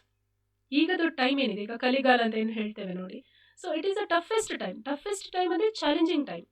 ಈ ಟೈಮಲ್ಲಿ ಹೇಗಿದೆ ಅಂತ ಹೇಳಿದರೆ, ನಮ್ಮ ದ ಪ್ಲಾನೆಟ್ ಕಾಲ್ಡ್ ಅರ್ತ್, ಇದರಲ್ಲಿ ಒಳ್ಳೆಯವರೇ ಇದ್ದಾರೆ, ಕೆಟ್ಟವರೇ ಇದ್ದಾರೆ. We are living in the mixture of people, living with the mixture of people. ಈ ರೀತಿಯ ಜನರ ಜೊತೆ ನಾವು ಹೇಗಿರ್ತೇವೆ, ಇದು ತುಂಬ ತುಂಬ ತುಂಬ ತುಂಬ ಮುಖ್ಯ. ನಾನು ಯಾವತ್ತೂ ನೆನ್ಪಿಟ್ಕೊಳ್ಳಿ, the world will not be fair to you. ಪ್ರಪಂಚ ನಿಮಗೆ ಒಳ್ಳೆಯದಾಗಿ ಇರೋದಿಲ್ಲ, ಆದರೆ ಅಲ್ಲಿ ಒಳ್ಳೆಯವರು ಕೂಡ ಇರ್ತಾರೆ. ಸೊ ಒಬ್ರು ನನಗೆ ಹರ್ಟ್ ಮಾಡಿದ್ರು ಅಂತ ಹೇಳಿದರೆ ನಾವು ಬೇಜಾರು ಮಾಡೋದಲ್ಲ, ಯಾಕಂದರೆ ನೀವು ನಿರೀಕ್ಷಣೆ ಮಾಡಬಾರ್ದು ಎಲ್ಲರೂ ಒಳ್ಳೆಯವರಾಗಿರ್ತಾರೆ ಅಂತ. ಈ ಟೈಮಲ್ಲಿ ಕೆಟ್ಟತನನೇ ಜಾಸ್ತಿ. ಆದರೆ ಸ್ಪಿರಿಚುವಲ್ ಗ್ರೋತಿಗೆ this is the perfect time. ಇದರಲ್ಲಿ ನೀವು ನೋಡಿ, ನಿಮಗೆ ಒಬ್ಬರು ಕೆಟ್ಟದ್ದು ಮಾಡಿದ್ರು ಕೂಡ ನೀವು ಒಳ್ಳೆ ರೀತಿಯಲ್ಲಿ ಹೋದ್ರಿ ಅಂತ ಹೇಳಿದ್ರೆ ನಿಮಗೆ ಮಾರ್ಕ್ಸ್ ಜಾಸ್ತಿ ಅಲ್ಲಿ. ಇಲ್ಲಿ 2 ರೀತಿ ಜರ್ನಿ ಇರುತ್ತೆ. ಒಂದು ದೇಹದಲ್ಲಿ ಇರುವಾಗ ಜರ್ನಿ, ಇನ್ನೊಂದು ದೇಹ ಬಿಟ್ಟ ನಂತರ ಸೋಲ್ ವರ್ಲ್ಡ್ ಅಲ್ಲಿರುವ ಜರ್ನಿ. ಬಟ್ ಸೋಲ್ ವರ್ಲ್ಡ್ ಅಲ್ಲಿ ಪ್ರೋಗ್ರೆಸ್ ತುಂಬಾ slow. I think that is explained in this book, the laws of the spirit world. Khorshed Bhavnagri ಅಂತ, ಈಕೆ ಒಬ್ಬ ತಾಯಿ ತನ್ನ 2 ಮಕ್ಕಳು ಎಂಜಿನಿಯರಿಂಗ್ ಮುಗಿಸಿ ಎಂಜಿನಿಯರ್ಸ್ ಆದ ಮಕ್ಕಳು ಆಕ್ಸಿಡೆಂಟಲ್ಲಿ ಸತ್ತೋಗ್ಬಿಡ್ತಾರೆ. ಆಕೆ ಆಗ ಹೇಗಿರಬೇಕು ಅವ್ರದ್ದು ರಿಯಾಕ್ಷನ್? ತುಂಬ ಭಗವಂತನನ್ನೆಲ್ಲ ಭಕ್ತಿ ಮಾಡ್ಕೊಂಡು ಈ ಥರ ಆಯ್ತಲ್ಲ ಅಂತ ಹೇಳಿ ಅವರು ತುಂಬ ಇದಾಗ್ತಾರೆ, ಡಿಪ್ರೆಸ್ ಆಗ್ತಾರೆ. ಆಗ ಅವ್ರಿಗೆ ಒಂದು ಮೆಸೇಜ್ ಬರ್ತದೆ ಒಬ್ಬರು ಮೀಡಿಯಮ್ ಥ್ರೂ, ನಿಮ್ಮ ಮಕ್ಕಳು ನಿಮ್ಮನ್ನು ಕಾಂಟ್ಯಾಕ್ಟ್ ಮಾಡಬೇಕಂತಿದ್ದಾರೆ, ನೀವು ಮೆಡಿಟೇಷನ್ ಹೋಗಬೇಕು ಅಂತ. ನೆಕ್ಸ್ಟ್ ಮೆಡಿಟೇಷನ್ ಹೋಗಿ ಅವರು ಆಟೋಮ್ಯಾಟಿಕ್ ರೈಟಿಂಗ್, ಡಿವೈನ್ ರೈಟಿಂಗ್ ಕಲಿತಾರೆ. ಅದರಲ್ಲಿ ಮಕ್ಕಳದ್ದು ಮೆಸೇಜಸ್ ಎಲ್ಲ ಅವ್ರು ಮೆಡಿಟೇಷನ್ ಕೂತ್ಕೊಂಡಾಗ ಬುಕ್ ಪೆನ್ ಹಿಡ್ಕೊಂಡಾಗ ಅವರಿಗೆ ಮೆಸೇಜಸ್ ಬರ್ತಾ ಹೋಗ್ತದೆ. ತುಂಬ ಚೆನ್ನಾಗಿದೆ ಪುಸ್ತಕ, the laws of the spirit world. Spirit world ಅಂದರೆ ಏನು, ಅದರ ನಿಯಮಗಳು ಯಾವುದು, ಈಗ ನಾವು ಮಾಡುವಂಥದ್ದು ಎಷ್ಟು ಅಂದರೆ, ನಾನಾಗ ಹೇಳಿದಿಲ್ಲ ಪ್ರತಿಯೊಂದು ರೆಕಾರ್ಡ್ ಆಗ್ತಾ ಹೋಗ್ತದೆ ಅಂತ, ಎಷ್ಟು ಇಂಪ್ಯಾಕ್ಟ್ ಇರ್ತದೆ ಅದರ ಬಗ್ಗೆ ಇರುವಂಥದ್ದು. ಸೊ ನಾನೀಗ ಹೇಳಿದ್ದು ಏನು ವಿಷಯ ಅಂತ ಹೇಳಿದರೆ, ಈಗ ನಾವು ಎಷ್ಟು ಅಂದರೆ ಈಗ ಸೋಲ್ ವರ್ಲ್ಡಲ್ಲಿ ಅಲ್ಲಿ ಪ್ರೋಗ್ರೆಸ್ ತುಂಬ ಸ್ಲೋ. ಈಗ ನೀವು ಇಲ್ಲಿ 1 ವರ್ಷದಲ್ಲಿ ನೀವು ಮಾಡುವ ಪ್ರೋಗ್ರೆಸ್ ಅಲ್ಲಿ 10 ವರ್ಷದಲ್ಲಿ ಮಾಡೋದಕ್ಕೆ ಸಮ, ಅಂದರೆ ಆ ಥರ ತುಂಬ ಸ್ಲೋ. ಅದಕ್ಕೆ ಕೆಲವು ಸೋಲ್ಸ್ ಏನು ಮಾಡ್ತಾರೆ, ನಾನು ಬೇಗ ಪ್ರೋಗ್ರೆಸ್ ಆಗಬೇಕು ಅಂತ ಭೂಮಿಗೆ ಬರ್ತಾರೆ. ಬಂದು ಟಫೆಸ್ಟ್ ಫ್ಯಾಮಿಲಿಯನ್ನು ತಗೊಳ್ತಾರೆ. ಅಪ್ಪ ಅಮ್ಮ ಡಿಸ್ಫಂಕ್ಷನಲ್ ಫ್ಯಾಮಿಲಿಯಲ್ಲಿ ಯಾರು ಹುಟ್ಟಿರ್ತಾರೆ, ಯಾರು ಬೆಳೆದಿರ್ತಾರೆ, they are the bravest souls. ಎಲ್ಲವೂ ಚೆನ್ನಾಗಿರ್ಬೇಕಾದ್ರೆ ನಾವು ಚೆನ್ನಾಗಿರೋದು, ಅಷ್ಟು ಗ್ರೋತ್ ಇರೋದಿಲ್ಲ ನಮಗೆ. ನೀವೇ ಅಂದ್ಕೊಳ್ಳಿ, ಬಡತನ, ಕಷ್ಟ, ಮನೆಯಲ್ಲಿ ಕಿರಿಕಿರಿ, ಅಪ್ಪ ಅಮ್ಮನ ರಿಲೇಶನ್ಶಿಪ್ ಚೆನ್ನಾಗಿಲ್ಲ, ಎಲ್ಲ ಕಿರಿಕಿರಿ, ಇದರ ನಡುವೆ ಕೂಡ ನೀವು ಬೆಳೆದು ಬರುವ ರೀತಿ ಉಂಟಲ್ಲ, that is the ultimate thing. ನೀವು ಇಷ್ಟು ಬೆಳೆದಿರ್ತೀರಾ ಅಂತ ಹೇಳಿದರೆ, ಈಗ ನಾವು ನಮ್ಮ ಜರ್ನಿಯಲ್ಲಿ ನಾವು ಕ್ವಶನ್ ಮಾಡ್ಬೋದು. ನಮಗೆ ಎಲ್ರಿಗೂ ಕೂಡ 100% ಎಲ್ಲವೂ ಸಿಕ್ಕಿರ್ಲಿಕ್ಕಿಲ್ಲ. ನಮಗೆ ಕೆಲಸ ಆಶ್ಚರ್ಯ ಆಗ್ಬೋದು, ಅವರ ಲೈಫ್ ನನ್ನ ಕಸಿನ್ಸ್ ಲೈಫಲ್ಲಿ ಎಷ್ಟು ಚೆನ್ನಾಗಿದೆ, ನಾನು ಯಾಕೆ ಇಷ್ಟು ಸಫರ್ ಆದೆ. ನೋ, ಆ್ಯಕ್ಚುಲಿ ಅವರಿಗಿಂತ ನೀವು ಮೇಲೆ ಮಟ್ಟದಲ್ಲಿ ಇದ್ದೀರಾ ಈಗ ಸೋಲ್ ವರ್ಲ್ಡಲ್ಲಿ, ನಿಮ್ಮ ಆ್ಯಕ್ಚುಯಲ್ ಸ್ಪಿರಿಚುವಲ್ ಪ್ರೋಗ್ರೆಸ್ಸಲ್ಲಿ. That really matters. ಈ ಲೈಫಲ್ಲಿ ತನಕ ಹೇಳಿ, ನಾವು ಈ ಬಾಡಿ ಬಿಡೋ ತನಕ ಮಾತ್ರ, ಶರೀರ ಬಿಟ್ಟ ಮೇಲೆ ಯಾವ ಮನೇನೂ ಇಲ್ಲ. ಜಸ್ಟ್ ನೆನ್ಪಿಟ್ಕೊಳ್ಳಿ, ಯಾವ ಮನೇನೂ ಇಲ್ಲ ಶರೀರ ಬಿಟ್ಟ ಮೇಲೆ, ಯಾವ ಆಸ್ತಿನೂ ಇಲ್ಲ, ಯಾವುದೇ ಇಲ್ಲ. ಹಾಗಿರುವಾಗ ನಮ್ಮ ಜೊತೆ ಬರೋದೇನು? Impressions, only impressions. ನಾವೇನು ಮಾಡಿದ್ದೇವೆ ಈ ಲೈಫಲ್ಲಿ? ಅತ್ತೆ ಕಿರಿಕಿರಿ ಅತ್ತೆ ಸಿಕ್ಕಿದಾರಾ? You have chosen her, remember. ತುಂಬಾ ವಿಯರ್ಡ್ ಇರುವ ಮಾವ ಸಿಕ್ಕಿದಾರಾ? You made the soul contract because you wanted to grow. ತುಂಬಾ ಒಳ್ಳೆ ಅತ್ತೆ ಇದ್ರೆ, ನಿಮ್ಮನ್ನ ತಾಯಿಗಿಂತ ಚೆನ್ನಾಗಿ ನೋಡ್ಕೊಳ್ಳೋ ಅತ್ತೆ ಇದ್ರೆ, ನಿಮ್ಗೆ ಗ್ರೋತ್ ಎಲ್ಲಿದೆ ಅಲ್ಲಿ? ನಿಮ್ಮ ನೀವು ಪ್ರೂವ್ ಮಾಡ್ಕೊಳ್ಳೋದು ಎಲ್ಲಿದೆ ಅಲ್ಲಿ? ಅಂತ ವರ್ಸ್ಟ್ ವರ್ಸ್ಟ್ ವರ್ಸ್ಟ್ ಪೀಪಲ್ ನಿಮ್ಮ ಲೈಫಲ್ಲಿ ಇದ್ರೆ, ಥ್ಯಾಂಕ್ ಗಾಡ್. ಓಕೆ, ನನಗೆ ಅವಕಾಶ ನಾನೇ ಕೊಟ್ಟಿದ್ದೆ. ಆ್ಯಕ್ಚುಲಿ ನೀವೇ ಸೆಲೆಕ್ಟ್ ಮಾಡಿರೋದು ಈ ಜರ್ನಿ, ಬಟ್ ಈಗ ನಿಮಗೆ ಮರ್ತು ಹೋಗಿದೆ ಅಷ್ಟೇ. ಬಟ್ ಈಗ ನೀವು ಅರ್ಥ ಮಾಡ್ಕೋಬೇಕು ಏನಂತ ಹೇಳಿದ್ರೆ, ಸರಿ, ಯಾರೆಲ್ಲ ರಾಂಗ್ ಪೀಪಲ್ ಇದ್ದಾರೆ ನನ್ನ ಲೈಫಲ್ಲಿ, ಅವರೆಲ್ಲರೂ ಕೂಡ ನನ್ನ ಗ್ರೋತ್ಗೆ ಹೆಲ್ಪ್ ಮಾಡುವವರು. First accept it whole heartedly. The thing, negative peoples will be there, they should be there. ಅವರನ್ನೆಲ್ಲ ರಿಮೂವ್ ಮಾಡಿ, ನಿಮ್ಗೆ ಯಾವುದೇ ರೀತಿಯ ಗ್ರೋತ್ ಇರೋದಿಲ್ಲ. ಅತ್ತೆ ತೀರಾ ಕಿರಿಕಿರಿ ಮಾಡ್ತೀರಾ ಅಂತ ಹೇಳಿದ್ರೆ, ನೀವು ಮೆಡಿಟೇಷನ್ ಸೆಂಟರ್ಗೆ ಹೋಗ್ತೀರಾ, ನೀವು ಬುಕ್ಸ್ ಓದ್ತೀರಾ, ನೀವು ನಿಮ್ಮ ಮೆಂಟಲ್ ಪೀಸ್ ಬಗ್ಗೆ ಯೋಚನೆ ಮಾಡ್ತೀರಾ, ನೀವು ಇಂಡಿಪೆಂಡೆಂಟ್ ಆಗ್ತೀರಾ, ಅವ್ರ ಮೇಲೆ ಡಿಪೆಂಡ್ ಯಾವತ್ತೂ ಆಗಲ್ಲ. ಅತ್ತೆ ತುಂಬ ಒಳ್ಳೆಯವರಾದ್ರು ಅಂತ ಹೇಳಿದ್ರೆ ನೀವು ಇದರ ಬಗ್ಗೆ ಯೋಚನೆ ಮಾಡಲ್ಲ. ಓಕೆ, ಸೊ ಕೆಲವು ಹಸ್ಬೆಂಡ್ ಕಡೆಯಿಂದ ಇರುತ್ತೆ, ತುಂಬ ಕಿರಿಕಿರಿ ಮಾಡೋ ಹಸ್ಬೆಂಡ್, ಹೊಡೆಯೋ ಹಸ್ಬೆಂಡ್, ತೀರಾ ಒಂಥರ ಇಮೋಷ್ನಲಿ ಫ್ರೀಸಿಂಗ್, ಅಂದರೆ ಕನೆಕ್ಷನೇ ಇಲ್ಲ, ಆ ಥರ ಇರುವ ಹಸ್ಬೆಂಡ್. ಯಾಕೆ ಆ ಥರದವ್ರು ಸಿಗ್ತಾರೆ? Because you had chosen. ನಿಮ್ಮ ತಾಯಿ, ಅಪ್ಪ ಅಮ್ಮ, ಎಸ್ಪೆಷಲಿ ನಿಮ್ಮ ತಾಯಿ, ನಿಮ್ಮ ಲೈಫ್ ಪಾರ್ಟ್ನರ್, ನಿಮ್ಮ ಮಗು, ಆಮೇಲೆ ನಿಮ್ಮ ಲೈಫಲ್ಲಿ ತುಂಬ ನಿಮ್ಮನ್ನು ಗೈಡ್ ಮಾಡುವಂತಹ ಒಬ್ಬರು ಟೀಚರ್, ಅವ್ರು ಯಾರೇ ಇರ್ಬೋದು, ಗುರು ಇರ್ಬೋದು. ಓಕೆ, ಆಮೇಲೆ the worst people who are there in your life, you had the soul contract. You should always remember this. ಇದನ್ನು ಕಾಂಟ್ರಾಕ್ಟ್ ಕ್ಲಿಯರ್ ಮಾಡಲಿಲ್ಲ ಅಂದರೆ ಏನಾಗುತ್ತೆ ಹೇಳಿ? It will continue to the next life. ಮೊನ್ನೆ ನಾನು ಒಂದು ಕೇಸ್ ಹ್ಯಾಂಡಲ್ ಮಾಡಿದ್ದೆ. ಮಂಗಳೂರಿಂದ ಒಬ್ಬರು ಬಂದಿದ್ರು. ಅವರ ತಂದೆ ಅಂದರೆ ಪೊಲೀಸ್ ಇನ್ಸ್ಪೆಕ್ಟರ್ ಆಗಿದ್ರು. ಇವರು 2 ವರ್ಷ ಇರುವಾಗಲೇ ಅಮ್ಮ, 2 ವರ್ಷ ಅಲ್ಲ, ಸಣ್ಣ ಮಗು, 6 ತಿಂಗಳ ಮಗುವಲ್ಲಿ ಅಮ್ಮ ತಿಳ್ಕೊಳ್ತಾರೆ, ಮತ್ತು ಅಪ್ಪ ಸೆಕೆಂಡ್ ಮ್ಯಾರೇಜ್ ಆಗ್ತಾರೆ. ಬಟ್ ಆ ಲೇಡಿ ಎಷ್ಟರ ಮಟ್ಟಿಗೆ ಇವ್ರಿಗೆ ಹಿಂಸೆ ಕೊಟ್ಟಿದ್ದಾರೆ ಅಂದರೆ, ಮನೆ ಕೆಲಸದವಳ ಥರ ಇವರನ್ನು ನೋಡ್ಕೊಂಡಿದ್ದಾರೆ. ಅವ್ರ ಹೆಸರು ಹೇಳಿದರೆ ಇವ್ರಿಗೆ ಅಷ್ಟು ಅಸಹ್ಯ. ನಾನು ಹೇಳಿದ್ದೆ, this is a soul contract. ನೀವು ಅವ್ರನ್ನ ಎಷ್ಟು ದ್ವೇಷ ಮಾಡ್ತೀರಾ ನೋಡಿ, ನೆಕ್ಸ್ಟ್ ಲೈಫಲ್ಲಿ ಮತ್ತೆ ಬರ್ತಾರೆ ಅವರು. ಅಯ್ಯೋ ಮೇಡಮ್ ಅವರಂತೂ ಬರೋದು ಬೇಡ ನನ್ನ ಲೈಫಲ್ಲಿ ಅಂತ. ಬರೋದು ಬೇಡ ಅಂದರೆ you have to give up ಅವರ ಜೊತೆ ಎಲ್ಲ ಕಾಂಟ್ರಾಕ್ಟ್ಸ್, ಅವರನ್ನ ಬಿಟ್ಬಿಡ್ಬೇಕು ನೀವು. ಈಗಲೂ ಕೂಡ ಅವ್ರ ಹತ್ರ ಇಷ್ಟು ದ್ವೇಷ ಹಿಡ್ಕೊಂಡಿದ್ದೀರಾ ಅಂತ ಹೇಳಿದರೆ ಈ ಎನರ್ಜಿ ಕಂಟಿನ್ಯೂ ಆಗೇ ಆಗುತ್ತಲ್ಲ. ನೀವು ಈ ಬಾಡಿ ಬಿಟ್ಟ ನಂತರ ಕೂಡ ಆ ಎನರ್ಜಿ ನಿಮ್ಮ ಜೊತೆ ಬಂದೇ ಬರುತ್ತೆ. ಸೊ ಕ್ಷಮಿಸುವಂಥದ್ದು, ಬಿಡುವಂಥದ್ದು, ಬಿಟ್ಬಿಡುವಂಥದ್ದು. ಕ್ಷಮಿಸಿದ್ರೆ ಅವರ ಮಾಡಿದ ತಪ್ಪಿಗೆಲ್ಲ ಅದು ನಾನು ಅದನ್ನೆಲ್ಲ ಒಪ್ಕೊಂಡೆ ಅಂತ ಅರ್ಥ ಅಲ್ಲ. ಕ್ಷಮಿಸೋದಂದ್ರೆ ಏನು, ನನ್ನ ಮನಸ್ಸಿಂದ ಬೇಡ, ನನಗೆ ಬೇಡ. ಪ್ರತಿಯೊಬ್ಬರ ಕರ್ಮಕ್ಕೆ ಅವರದೇ ಆದಂತಹ ಪನಿಷ್ಮೆಂಟ್ಸ್ ಇದ್ದೇ ಇರ್ತದೆ. ಪನಿಷ್ಮೆಂಟ್ಸ್ ಅಂತ ಹೇಳಿದ್ರೆ they have to feel it. ಈಗ ನಾನು ನನ್ನ ಅತ್ತೆನ ತುಂಬ ಹಿಂಸೆ ಮಾಡಿದೆ ಅಂತ ಹೇಳಿದ್ರೆ ನೆಕ್ಸ್ಟ್ ಲೈಫಲ್ಲಿ ನನಗೆ ಅಂತ ಸೊಸೆ ಸಿಕ್ಕೇ ಸಿಗ್ತಾಳೆ, ಪಕ್ಕಾ ಸಿಗ್ತಾಳೆ. ಒಂದೇ ಈ ಲೈಫಲ್ಲಿ ಸಿಗ್ಬೋದು ಅಥವಾ ನೆಕ್ಸ್ಟ್ ಲೈಫಲ್ಲಿ. ಆದರೆ 100% ಕ್ಲಿಯರ್ ಆಗಲೇಬೇಕು. ಅಕೌಂಟ್ಸಲ್ಲಿ ಎಂತ debit is equal to credit ಅಂತ ಹೇಳುವಾಗೆ ಪ್ರತಿಯೊಂದು ಕೂಡ. ಮತ್ತು ಒಂದು ನೆನ್ಪಿಟ್ಕೊಳ್ಳಿ, ಈ ವರ್ಲ್ಡಲ್ಲಿ ಯಾವುದು ಕೂಡ ಸರಿ ಇಲ್ಲ ಅಂತಲ್ಲ, ಯಾವುದು ಕೂಡ ರ್ಯಾಂಡಮ್ ಆಗಿ ಆಗಲಿಲ್ಲ. ಎಲ್ಲವೂ ಕೂಡ ಸಿಸ್ಟಮ್ಯಾಟಿಕಲಿ ಪ್ಲ್ಯಾನ್ಡ್. ಎಲ್ಲವೂ ಕೂಡ ನೀವು ಅನಿಸ್ಬೋದು ಇಷ್ಟೆಲ್ಲ ಅನ್ಯಾಯ ಯಾಕೆ ಆಗ್ತಿದೆ, ಎಲ್ಲಕ್ಕೂ ಕಾರಣ ಇದೆ. This is the part of the drama. Drama ಅಂತ ಹೇಳಿದ್ರೆ ಏನು, ಇಡೀ ಒಂದು ಈ ಥರ ನಡಿಬೇಕು ಅಂತ ಇದೆ, ನಡೀತಾ ಇದೆ. ಪ್ರತಿಯೊಂದು ಸೋಲ್ ಕೂಡ ಸೆಲೆಕ್ಟ್ ಮಾಡಿರ್ತದೆ. ಈಗ ಕೆಲವೆಲ್ಲ ಆಗಿರ್ಬೋದು ಹಿಂಸೆಯಲ್ಲಿ ಸತ್ತವರು, ಹಿಂಸೆಯನ್ನು ತುಂಬ ಅನುಭವಿಸಿದವರು. That soul choose like it made the choice. ಕೆಲವು ನನಗೆ ಪಾಸ್ಟ್ ಲೈಫ್ ರಿಗ್ರೆಷನ್ ಕೇಸಸಲ್ಲಿ ಯಾಕೆ ಆ ಸೋಲ್ ಕಾಂಟ್ರಾಕ್ಟ್, ಈಗ ಬೆಂಕಿಯಲ್ಲಿ ಸುಟ್ಟಿ ಕೊಂದಿರ್ತಾರೆ, ಸಾಯಿಸಿರ್ತಾರೆ, ಯಾಕೆ ಆ ಸೋಲ್ ಚೂಸ್ ಮಾಡಿತ್ತು? ಆ ಸೋಲ್ಗೆ ತಾನು ಬ್ರೇವ್ ಅಂತ ಪ್ರೂವ್ ಮಾಡಲಿಕ್ಕಿತ್ತು. That was so weird actually. ಈಗ ನೀವು ಪದ್ಮಾವತಿದು ಸ್ಟೋರಿ ಕೇಳಿರ್ಬೋದು. ಪ್ರತಾಪ್ ಸಿಂಹ ಸೊ ಏನು ಹಳೆ ಕಾಲದ ಈ ಸತಿ ಸಹಗಮನ ಪದ್ಧತಿ ಇರ್ಬೋದು, ಅಥವಾ ಕೆಲವು ರಾಜರು, ಕೆಲವರು ತಮ್ಮ ಜೀವವನ್ನೇ ಕೊಟ್ಟಿರುವವರು. ಯಾಕಂದರೆ ಸೋಲ್ ಮೇಡ್ ಅ ಚಾಯ್ಸ್. ನಿಮಗೆ ಮಹಾಭಾರತದಲ್ಲಿ ತುಂಬ ಚೆನ್ನಾಗಿದೆ, ಭಗವದ್ಗೀತೆಯಲ್ಲಿ ಬರುತ್ತಲ್ಲ, ವಿಷಾದ ಯೋಗದಲ್ಲಿ ಅರ್ಜುನ ಹೇಳ್ತಾರೆ, ಇವರೆಲ್ಲ ನನ್ನ ದೊಡ್ಡಪ್ಪ ಚಿಕ್ಕಪ್ಪ ಅಂದರು, ಎಲ್ಲರೂ ಕೂಡ ಇವರನ್ನು ನಾನು ಹೇಗೆ ಕೊಲ್ಲಿ ಅಂತ. ಕೃಷ್ಣ ಒಂದು ಮಾತು ಹೇಳ್ತಾರೆ, ಅದೆಲ್ಲ ದೇಹಗಳು, ಆತ್ಮ ನೀನು ಕೊಲ್ಲಿಕ್ಕೆ ಸಾಧ್ಯನೇ ಇಲ್ಲ ಅಂತ. ಇಷ್ಟು ಚಂದ ಅನಿಸ್ಬಿಡ್ತದೆ. ನಾವು ಯಾರ ಜೊತೆ ಕೂಡ ಡೀಲ್ ಮಾಡಬೇಕಾದ್ರೆ ಆ ಸೋಲ್ ಕಾನ್ಷಿಯಸ್ ಇದ್ರೆ, ಇವರು ಸೋಲ್, ಇವರೊಂದು ಜರ್ನಿಯಲ್ಲಿದ್ದಾರೆ, ನಮ್ಮ ಜೊತೆ ಈ ಕಾಂಟ್ರಾಕ್ಟ್ ಇದೆ, so let me finish it off. ತುಂಬ ಚೆನ್ನಾಗಿ ಪೀಸ್ಫುಲ್ ಆಗಿ. ನನ್ನ ಕೆಲಸ ಏನು, ನನ್ನದು ಇಂಪ್ರೂವ್ಮೆಂಟ್ ನನ್ನ ಕೆಲಸ. ಅವ್ರು ಹೇಗಿರ್ತಾರೆ ಅವರನ್ನು ಸರಿ ಮಾಡೋದಲ್ಲ, ನನ್ನನ್ನು ನೋಡಿ ಅವ್ರು ಇನ್ಸ್ಪೈರ್ ಆಗಿ ಸರಿ ಆದರೆ ದಟ್ಸ್ ಅವರದು ಲಕ್. ಅದು ನನ್ನಂತ ಒಳ್ಳೆ ವ್ಯಕ್ತಿ ಜೊತೆ ಅವರು ಇದ್ದಾರೆ ಅಂತ ಹೇಳುವಂಥದ್ದು ಅವ್ರದ್ದು ಲಕ್. ಅವ್ರು ಅದನ್ನು ಯೂಸ್ ಮಾಡಲಿಲ್ಲ ಅಂತ ಹೇಳಿದರೆ ಇಟ್ಸ್ ಓಕೆ, ದೇರ್ ಚಾಯ್ಸ್. ಮತ್ತೊಂದ್ಸಲ ಬರ್ತಾರೆ ಲೈಫಲ್ಲಿ. ಓಕೆ, ಸೊ ತುಂಬ ದೊಡ್ಡ ವಿಚಾರ ಇದು. ನಾನು ಇದನ್ನು ಕನ್ಫೈನ್ ಮಾಡ್ತಿದ್ದೇನೆ ಎಲ್ಲಿಗೆ ಅಂತ ಹೇಳಿದರೆ, ಈ ಇಮೋಷನಲ್ ಇಂಟೆಲಿಜೆನ್ಸ್ ನೆಕ್ಸ್ಟ್ ಲೆವೆಲಲ್ಲಿ ನಮಗೆ ಯಾಕೆ ಒಬ್ಬರನ್ನ ಒಪ್ಕೊಳ್ಳೋದು ಸಾಧ್ಯ ಆಗಬೇಕು ಅಂತ. ಹೇಗೆ ಇದ್ರೂ ಕೂಡ ಒಪ್ಕೋಬೇಕು ನಾವು, ಹೇಗೆ ಇದ್ರೂ ಕೂಡ. ಯಾಕಂದರೆ ಮುಂದೆ ನಮಗೆ ಹೋಗ್ತಾ ಹೋಗ್ತಾ ಗೊತ್ತಾಗ್ತದೆ, ಇಂಥವ್ರು ಇದ್ದದಕ್ಕೆ ನಾನು ಇಷ್ಟು ಚೆನ್ನಾಗಾದೆ, ನನ್ನ ವಿಷನ್ ಬ್ರಾಡ್ ಆಯಿತು, ನಾನು ಇಷ್ಟು ಚೆನ್ನಾಗಿ ಬದುಕಲಿಕ್ಕೆ ಸಾಧ್ಯ ಆಯಿತು, ನಾನು ಇಂಪ್ರೂವ್ ಮಾಡಲಿಕ್ಕೆ ಸಾಧ್ಯ ಆಯಿತು, ಇನ್ನಷ್ಟು ಶಾಂತಿಯನ್ನು, ತಾಳ್ಮೆಯನ್ನು ನಾನು ಕಲ್ತ್ಕೊಂಡೆ. ಈ ವ್ಯಕ್ತಿಗಳಿಲ್ಲ ಅಂದರೆ ಆಗ್ತಿರ್ಲಿಲ್ಲ, ರೈಟ್? ಓಕೆ,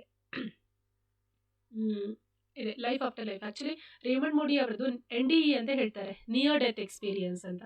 ನಿಯರ್ ಡೆತ್ ಎಕ್ಸ್ಪೀರಿಯನ್ಸಲ್ಲಿ ಈಗ ನೋಡಿ, ಕೋಮಾ ಸ್ಟೇಟಲ್ಲಿ ಇರುವವರು ಇರ್ಬೋದು, ಅಥವಾ ಸಡನ್ ಆಕ್ಸಿಡೆಂಟ್ ಆಗಿ ಜೀವ ಹೋಗಿ, ಅಂದರೆ ಹಾರ್ಟ್ ಬೀಟೇ ನಿಂತು 1-2-3 ನಿಮಿಷದಲ್ಲಿ ವಾಪಸ್ ಹಾರ್ಟ್ ಬೀಟ್ ಬಂದ ಹಾಗೆ, ಇಂಥದ್ದೆಲ್ಲ ಅಂದರೆ ಸಾವಿಗೆ ಹತ್ತಿರವಾಗಿ ಬಂದವರು, ವಾಪಸ್ ಬಂದವರು, ಅಂಥವರ ಕೇಸ್ ಸ್ಟಡೀಸನ್ನು ಮಾಡಿದ್ದಾರೆ, ನಿಯರ್ ಡೆತ್ ಎಕ್ಸ್ಪೀರಿಯನ್ಸ್.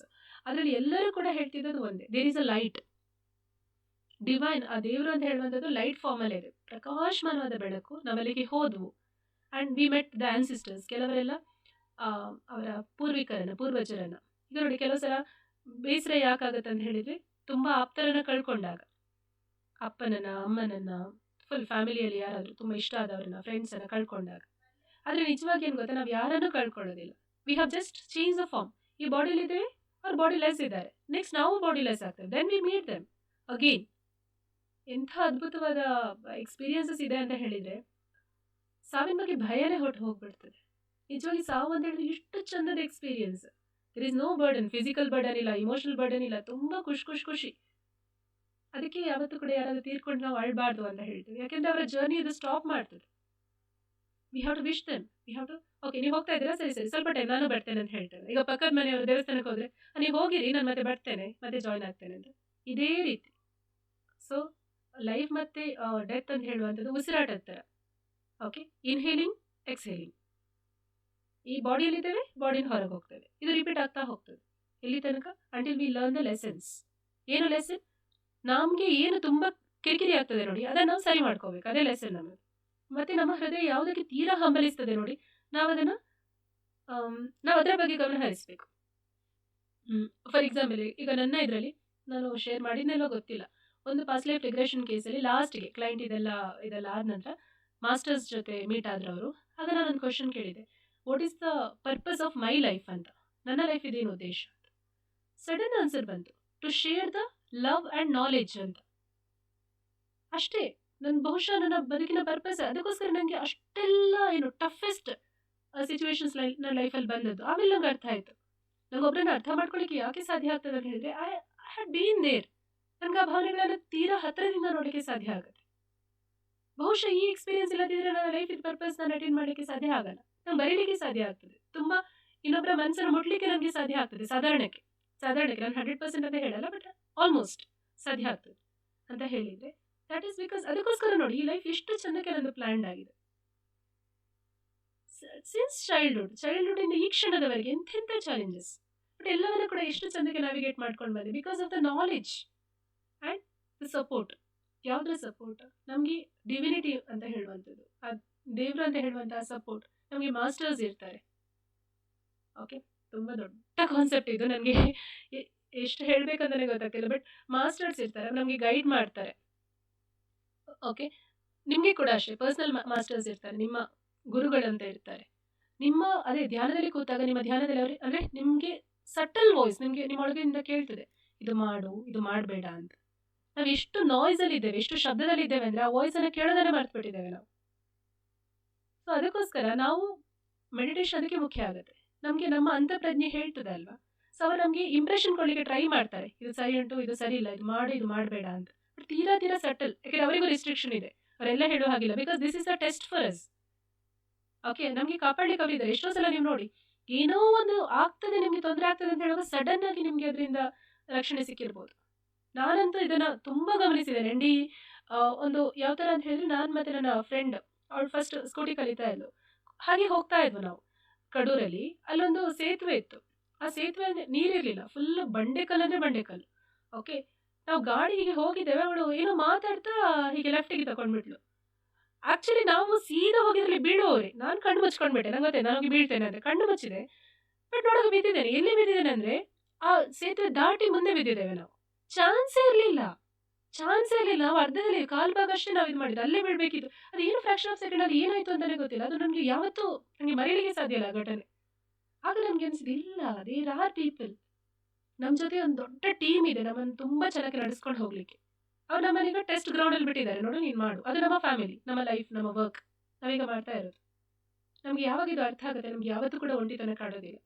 ನಾವು ಅವ್ರ ಜೊತೆ ಕನೆಕ್ಟ್ ಆಗಲಿಕ್ಕೆ ಸಾಧ್ಯ ಮಾಡಿದರೆ, ಮೆಡಿಟೇಷನ್ ಅವ್ರ ಹತ್ರ ಹೇಳಿದರೆ, ನಂಗೆ ಗೈಡೆನ್ಸ್ ಕೊಡಿ, ನನಗೆ ಸಪೋರ್ಟ್ ಮಾಡಿ, ನನ್ನ ಜೊತೆ ಇರಿ, ಖಂಡಿತವಾಗ್ಲೂ ಇರ್ತಾರೆ. ಈವನ್ ಯುವರ್ ಆನ್ಸಿಸ್ಟರ್ಸ್ ತೀರ್ಕೊಂಡವರು ತುಂಬ ಚೆನ್ನಾಗಿ ಅವ್ರು ಸಪೋರ್ಟ್ ಮಾಡ್ತಾರೆ. Okay, right. Loss of the spirit world. Okay, ಈಗ ಒಂದು ತಿಳ್ಕೊಳ್ಳಿ, ಲಾಸ್ಟ್ ಪಾರ್ಟ್ ಇದು. ನೆಗೆಟಿವ್ ಪೀಪಲ್ ಜೊತೆ ನಾವು ಹೇಗೆ ಇರಬೇಕು. ಈಗ ನೆಗೆಟಿವ್ ಪೀಪಲ್ ಅಂದರೆ ಯಾರು? ಆ್ಯಕ್ಚುಲಿ ನಮಗೆ ಈ ಕಾನ್ಸೆಪ್ಟ್ ಅರ್ಥ ಆದರೆ ನಮಗೆ ನೆಗೆಟಿವಿಟಿ ಅಂತ ಹೇಳೋದು ಗೊತ್ತೇ ಆಗೋದಿಲ್ಲ. ಅಂದರೆ ಅವರನ್ನು ಇವ್ರು ಪಾಸಿಟಿವ್, ಇವ್ರು ನೆಗೆಟಿವ್ ಅಂತ ಇದು ಮಾಡಲ್ಲ. ಓಕೆ, ಅವರು ನಮಗೆ ಲೆಸನ್ ಕಲಿಸಲಿಕ್ಕೆ ಬಂದಿದ್ದಾರೆ. ಸೊ ನಾವು ಅವರಿಗೆ ಸ್ಪೆಷಲ್ ರೆಸ್ಪೆಕ್ಟ್ ಕೊಡಬೇಕು. ಯಾಕೆ ಗೊತ್ತಾ? ಆ್ಯಕ್ಚುಲಿ ಅವರ ಲೈಫನ್ನು ಅವರು ತುಂಬ ಇದು ಮಾಡ್ತಾ ಇದ್ದಾರೆ. ಈಗ ನಮಗೆ ಒಬ್ರು ಹಿಂಸೆ ಮಾಡಿದ್ರೆ ಅಂದರೆ ಏನರ್ಥ? ಅವರ ಕಾಂಟ್ರಾಕ್ಟ್ ಅಂದರೆ ಅವರದ್ದೇನಾಯಿತು, ಅವ್ರು ಕೆಳಗೆ ಬೀಳ್ತಾ ಇದ್ದಾರೆ. ಬಟ್ ಅದನ್ನು ನಾವು ಮೀರಿ ಬೆಳೆದ್ರೆ ನಮಗೆ ಅದು ಏರ್ಲಿಕ್ಕೆ ಅವಕಾಶ. ಸೊ ನಿಮಗೆ ಯಾರೇ ಆಗಿರಲಿ, ಯಾರಿಂದ ನಿಮ್ಮ ಇಮೋಷನಲ್ ಅಂದರೆ ಟರ್ಬ್ಯುಲೆನ್ಸ್ ಇದೆ, ಯಾರಿಂದ ನೀವು ಡಿಸ್ಟರ್ಬ್ ಆಗ್ತಿದ್ದೀರಾ, ಆ ವ್ಯಕ್ತಿಗಳ ಬಗ್ಗೆ ಹೇಳೋದಾದರೆ ಹೇಗೆ ಮ್ಯಾನೇಜ್ ಮಾಡುವಂಥದ್ದು ಇಂಥ ಕೇಸಲ್ಲಿ? Change your inner world. ಮೊದಲನೇದಾಗಿ ನಮ್ಮ ಒಳ ಪ್ರಪಂಚನ ಚೆಂದ ಮಾಡ್ಕೋಬೇಕು. ಯಾವತ್ತೂ ನೋಡಿ, ಹೊರ ಪ್ರಪಂಚ ಅಂದರೆ ನಮ್ಮ ಒಳ ಪ್ರಪಂಚದ ಪ್ರತಿಫಲನ. What ever V experience inside, that exactly reflects in the external environment. For example, ಯಾರೋ ತುಂಬ ಅವರ ಲೈಫ್ ಕಿರಿಕಿರಿಯಲ್ಲಿ ಇದೆ ಅಂತ ಹೇಳಿ, ನಾನು ಫಸ್ಟ್ ಹೇಳಿದೆ, ನಿಮ್ಮ ಒಳಗಡೆ ಯಾವ ಥರ ಇದ್ರೆ ಕಾಮ್ ಇದ್ದೀರಾ ಅಂತ. ಯಾರೊಬ್ಬರು ಇಲ್ಲಿ ತನಕ ನಾನು ಕಾಮ್ ಇದ್ದೇನೆ ಅಂತ ಹೇಳಲಿಲ್ಲ. ಸಾಧ್ಯನೇ ಇಲ್ಲ ಹಾಗಿರಲಿಕ್ಕೆ. ಒಳಗೆ ನೀವು ತುಂಬ ಚೆಂದ ಇದ್ದು ಹೊರಗಡೆ ಎಲ್ಲ ಖೇಯಾಸ್ ಇರೋಕ್ಕೆ ಚಾನ್ಸೇ ಇಲ್ಲ. ಯಾಕಂದರೆ ಇದು ಯೂನಿವರ್ಸಲ್ ಲಾ. ಒಳಗಡೆಯಿಂದ ಹೊರಗಡೆ, ಹೊರಗಡೆಯಿಂದ ಒಳಗಡೆ ಅಲ್ಲ. ಆದರೆ ಹೊರಗಡೆಯಿಂದ ಒಳಗಡೆ ಇನ್ಫ್ಲೂಯೆನ್ಸ್ ಮಾಡ್ಬೋದು. ಹೇಗೆ? ಹೊರಗಡೆ ನೀಟಾಗಿಟ್ಟರೆ ಎಲ್ಲ ಇಟ್ಟರೆ ಸ್ವಲ್ಪ ಮಟ್ಟಿಗೆ ಇನ್ಫ್ಲೂಯೆನ್ಸ್ ಆಗ್ಬೋದು. ಬಟ್ ಜಾಸ್ತಿ ಇನ್ಫ್ಲೂಯೆನ್ಸ್ ಇರೋದು ಒಳಗಡೆಯಿಂದ ಹೊರಗಡೆಗೆ. Okay, change your inner world, catch negativity early. So you need to address the irritation, jealousy, etc. at the first sign in your mind before it escalates. B K Shivani ಅವರು ತುಂಬ ಚೆನ್ನಾಗಿ ಹೇಳ್ತಾರೆ. ಏನಂದ್ರೆ, ಮೊದಲಿಗೆ ನೀವು ನಿಮಗೆ ಸ್ವಲ್ಪ ಸಣ್ಣ ಮಟ್ಟದ ಕಿರಿಕಿರಿ ಆಗ್ಬೋದು, ಸಣ್ಣ ಮಟ್ಟದ ಒಂಥರ ಬೇಜಾರಾಗಿರ್ಬೋದು. ಸಣ್ಣ ಮಟ್ಟದಲ್ಲಿರುವಾಗಲೇ ಅದನ್ನು ಗುರುತಿಸಬೇಕು. ಅದನ್ನು ಹಾಗೆ ಬಿಟ್ಬಿಟ್ರೆ ಅದು ಜಾಸ್ತಿ ಆಗ್ತದೆ. Okay, meditation and inner light. Use meditation, breathing, focusing on inner light between eyebrows. ಭ್ರುಕುಟಿ ಮಧ್ಯ 2 ಐಬ್ರೋಸ್ ಮಿಡಲ್ ಅಲ್ಲಿ ನಿಮ್ಮ ಸೋಲ್ ಇದೆ, ಆ ಬೆಳಕು ಇದೆ. ಓಕೆ, ಆ ನಕ್ಷತ್ರದ ತರ ಬೆಳಕು ಇದೆ. ನೀವು ನಕ್ಷತ್ರ ಎಂತ, ನಾವೆಲ್ಲರೂ ಕೂಡ ನಕ್ಷತ್ರಗಳೇ. ನಾವೀಗ ಬೇರೆ ಬೇರೆ ಫಾರ್ಮ್ಸ್ ಅಲ್ಲಿ ಇದ್ದೇವೆ ಬಾಡಿಯಲ್ಲಿ ಅಷ್ಟೇ. ಓಕೆ, ಸೊ ನಿಮ್ಮ ಐಬ್ರೋಸ್ ಮಿಡಲ್ ಅಲ್ಲಿ ಫೋಕಸ್ ಮಾಡಿ, ನೀವೊಂದು ನಕ್ಷತ್ರ ಅಂತ ಅಂದ್ಕೊಳ್ಳಿ. ಆ ಸೋಲ್ ಕಾನ್ಶಿಯಸ್ ಅಲ್ಲಿ ಇರಿ, ಮೆಡಿಟೇಟ್ ಮಾಡಿ. Okay, become a source of piece. ನೀವೇ ಆ ಶಾಂತಿಯ ಏನು ಮೂರ್ತ ಸ್ವರೂಪ.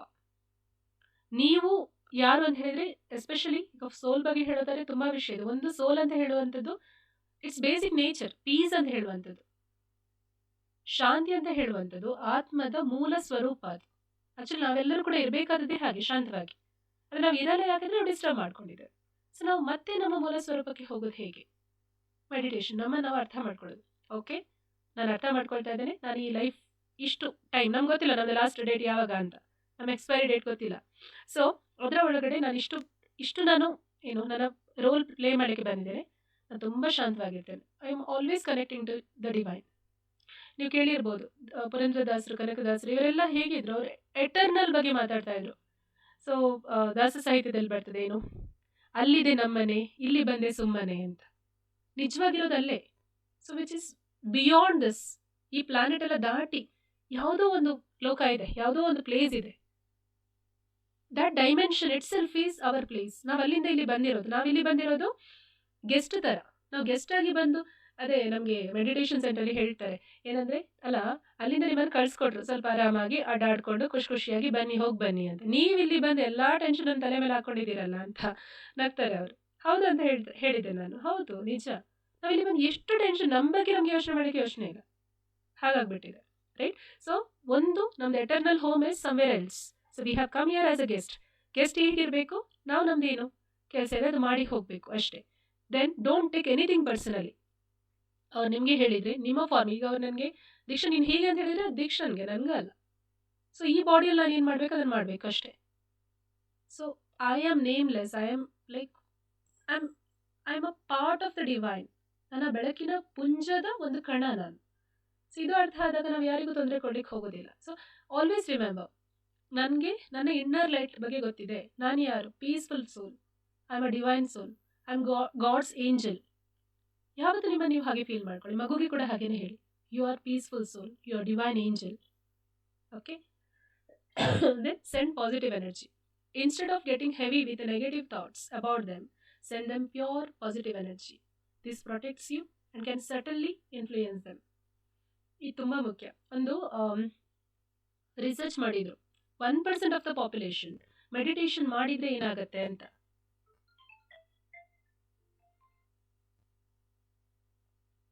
Okay, 1% of the population meditation ಮಾಡಿದರೆ ಏನಾಗುತ್ತೆ ಅಂತ. So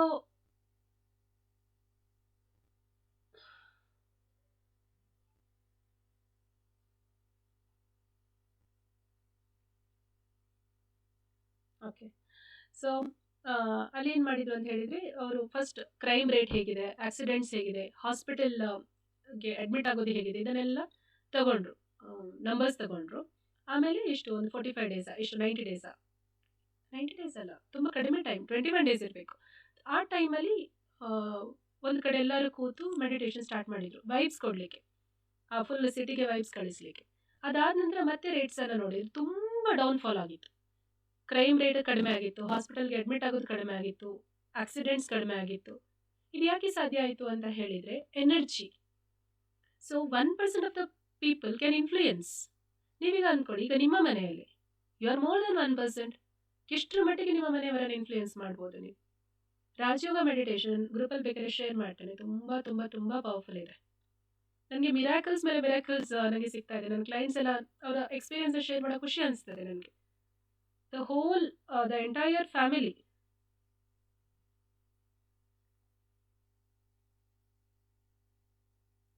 Am I audible?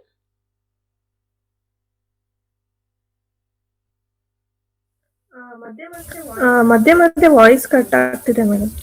ಆಯ್ತು, we are at the end of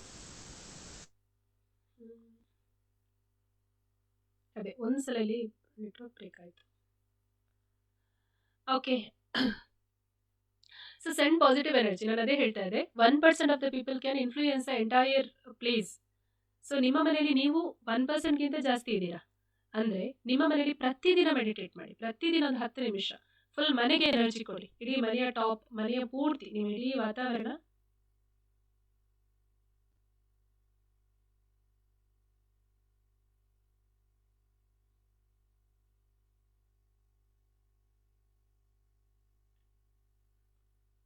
okay. ಈಗ ಓಕೆ, ಜಸ್ಟ್ ಶೇರ್ ಮಾಡ್ತೀನಿ ಇಲ್ಲಿ.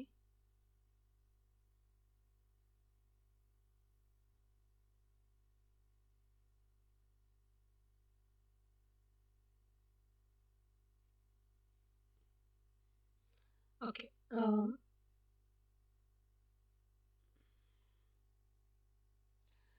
ಸೊ ನೀವು ನಿಮ್ಮ ಮನೆ ನಿಮಿಷ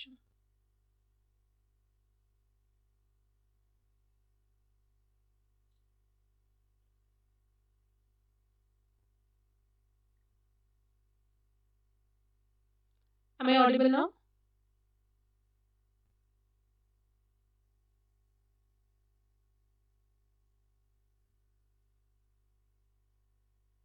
Yes, okay.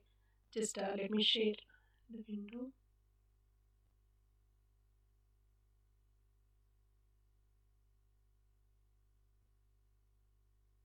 ಕಾಣಿಸ್ತಿದೆಯಾ?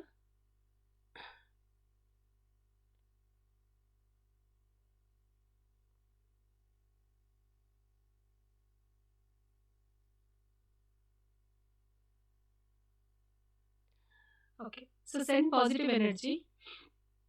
ನಾವು ಯಾವ ವ್ಯಕ್ತಿಗಳು ನಮಗೆ ಕಾಣಿಸ್ತಿದೆಯಾ? How to manage negative people. ಈ ಸ್ಲೈಡ್ ಕಾಣಿಸ್ತಿದೆಯಾ? ನೀವು ಹೇಳಿ ದಯವಿಟ್ಟು. ಇಲ್ಲ ಎಸ್, ಈಗ ಮತ್ತೆ ಕಾಣಿಸ್ತಿಲ್ಲ. ಒಂದು 10 ಸೆಕೆಂಡ್ಸ್ ಕಾಣಿಸ್ತು, ಮತ್ತೆ ಇಲ್ಲ ಈಗ.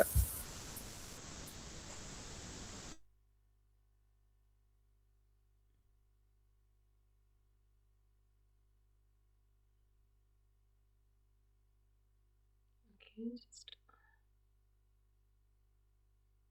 share.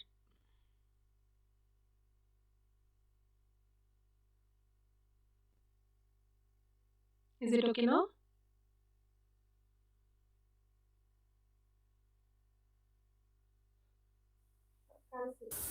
ಕಾಣಿಸ್ತಿದೆ. So last point, positive energy है ना.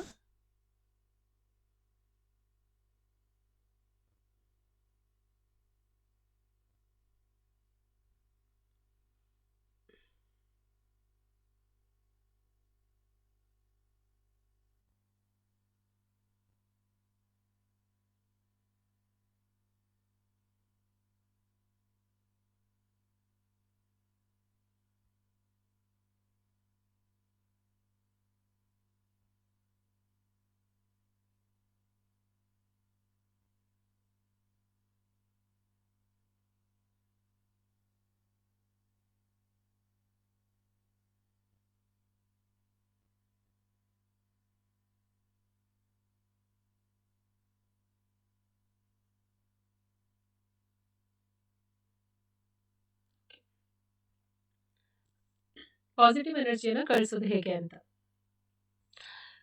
ಸೊ ಒಂದು ಮನೇಲಿ ಕೂತ್ಕೊಂಡು ಜಸ್ಟ್ 10 ಮಿನಿಟ್ಸ್ ಮನೆಗೋಸ್ಕರ, ಫ್ಯಾಮಿಲಿಗೋಸ್ಕರ, ನಿಮ್ಮ ಕೋವರ್ಕರ್ಸ್, ಆಫೀಸ್ ಎಲ್ಲದರ ಬಗ್ಗೆ, ಮಗುವಿನ ಬಗ್ಗೆ ಪೂರ್ತಿ ನೀವು ಪಾಸಿಟಿವಿಟಿಯನ್ನು, ಆ ಭಗವಂತನ ಬೆಳಕನ್ನು ನೀವು ಹರಡಬೇಕು. ಫಾರ್ ಎಕ್ಸಾಂಪಲ್, ಮೇಲಿಂದ ಗೋಲ್ಡನ್ ಕಲರ್ ರೇಸ್ ಬರ್ತಾ ಇದೆ, ಅಥವಾ ರೆಡ್ ಕಲರ್ ರೇಸ್, ಅಥವಾ ಯಾವುದೇ ರೀತಿ ಏನು ಬ್ಲೂ ಕಲರ್ ರೇಸ್ ಇರ್ಬೋದು.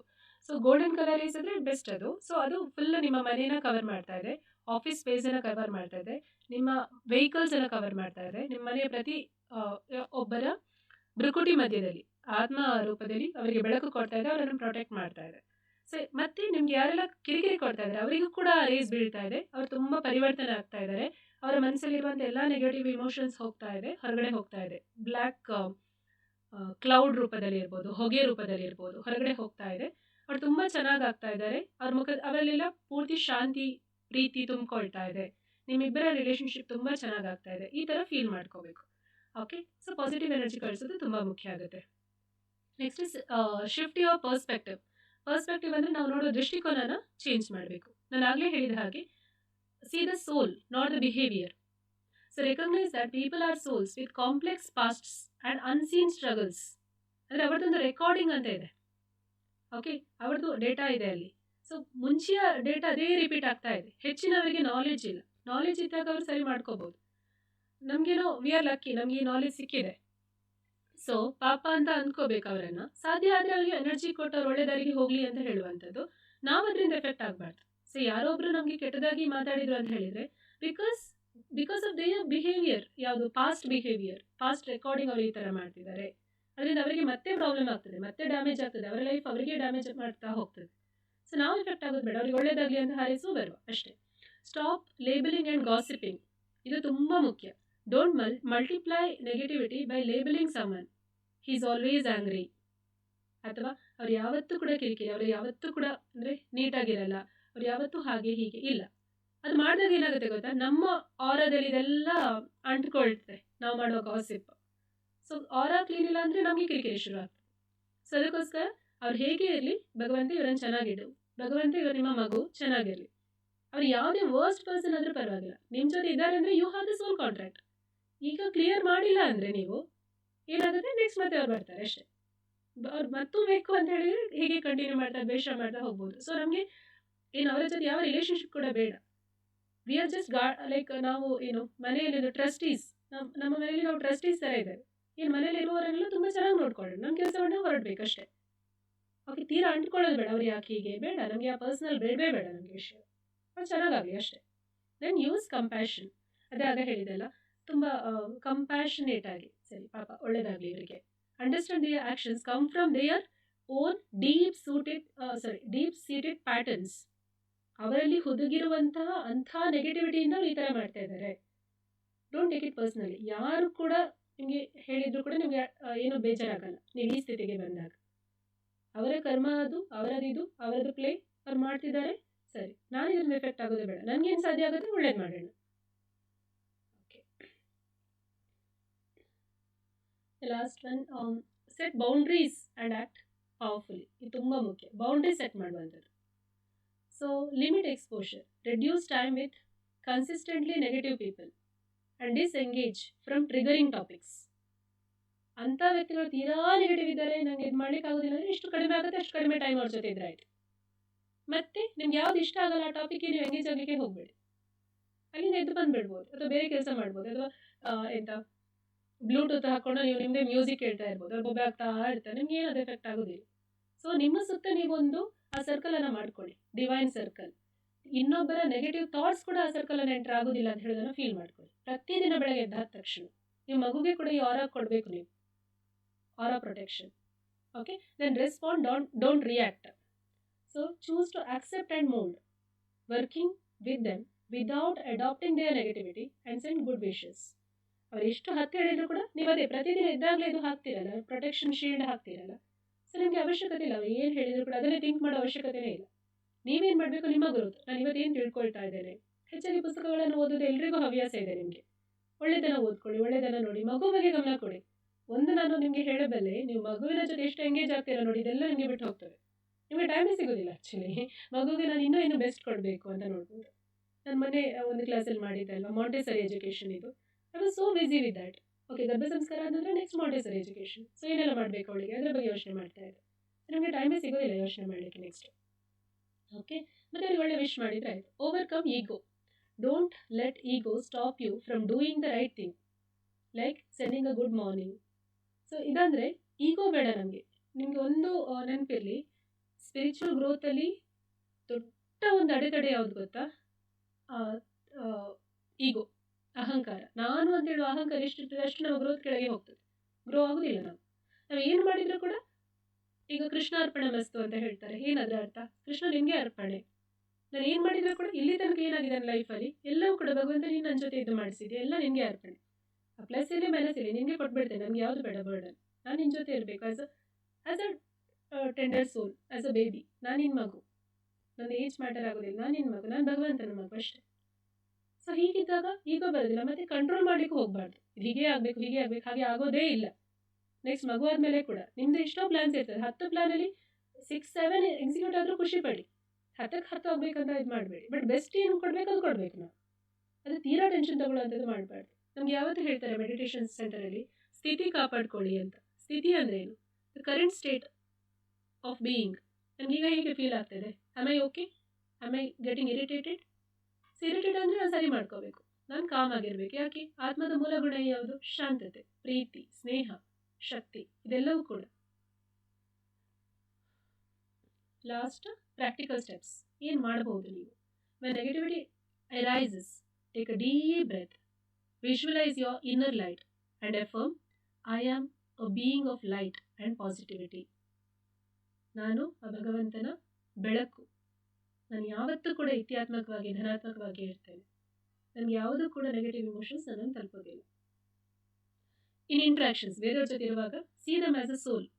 ಆ ವ್ಯಕ್ತಿ ಅಲ್ಲ, ನೀವು ವ್ಯಕ್ತಿ ಅಂತ ನೋಡಿದ್ರೆ ಇವನ್ ನಮ್ಮ ಮಾವ ಬೈತಾರೆ, ನಮ್ಮ ಅತ್ತೆ ಬೈತಾರೆ, ನನ್ನ ಗಂಡ ಬೈತಾರೆ, ನನ್ನ ಮೈದ್ನ, ನನ್ನ ನಾದ್ನಿ, ಕೋ-ಸಿಸ್ಟರು, ಕಿರಿಕಿರಿ ಇಲ್ಲ. ಅವರು ಯಾರೂ ಅಲ್ಲ.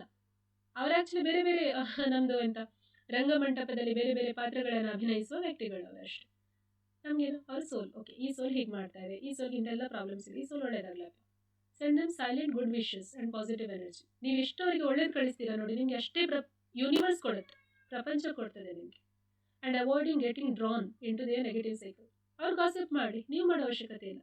ಪ್ರತಿ ಗಾಸಿಪ್ ಕೂಡ ಅವರ ಆರಾದ ಸುತ್ತ ಬ್ಲ್ಯಾಕ್ ಎನರ್ಜಿ ಥರ ಅಂಟ್ಕೊಳ್ಳುತ್ತೆ.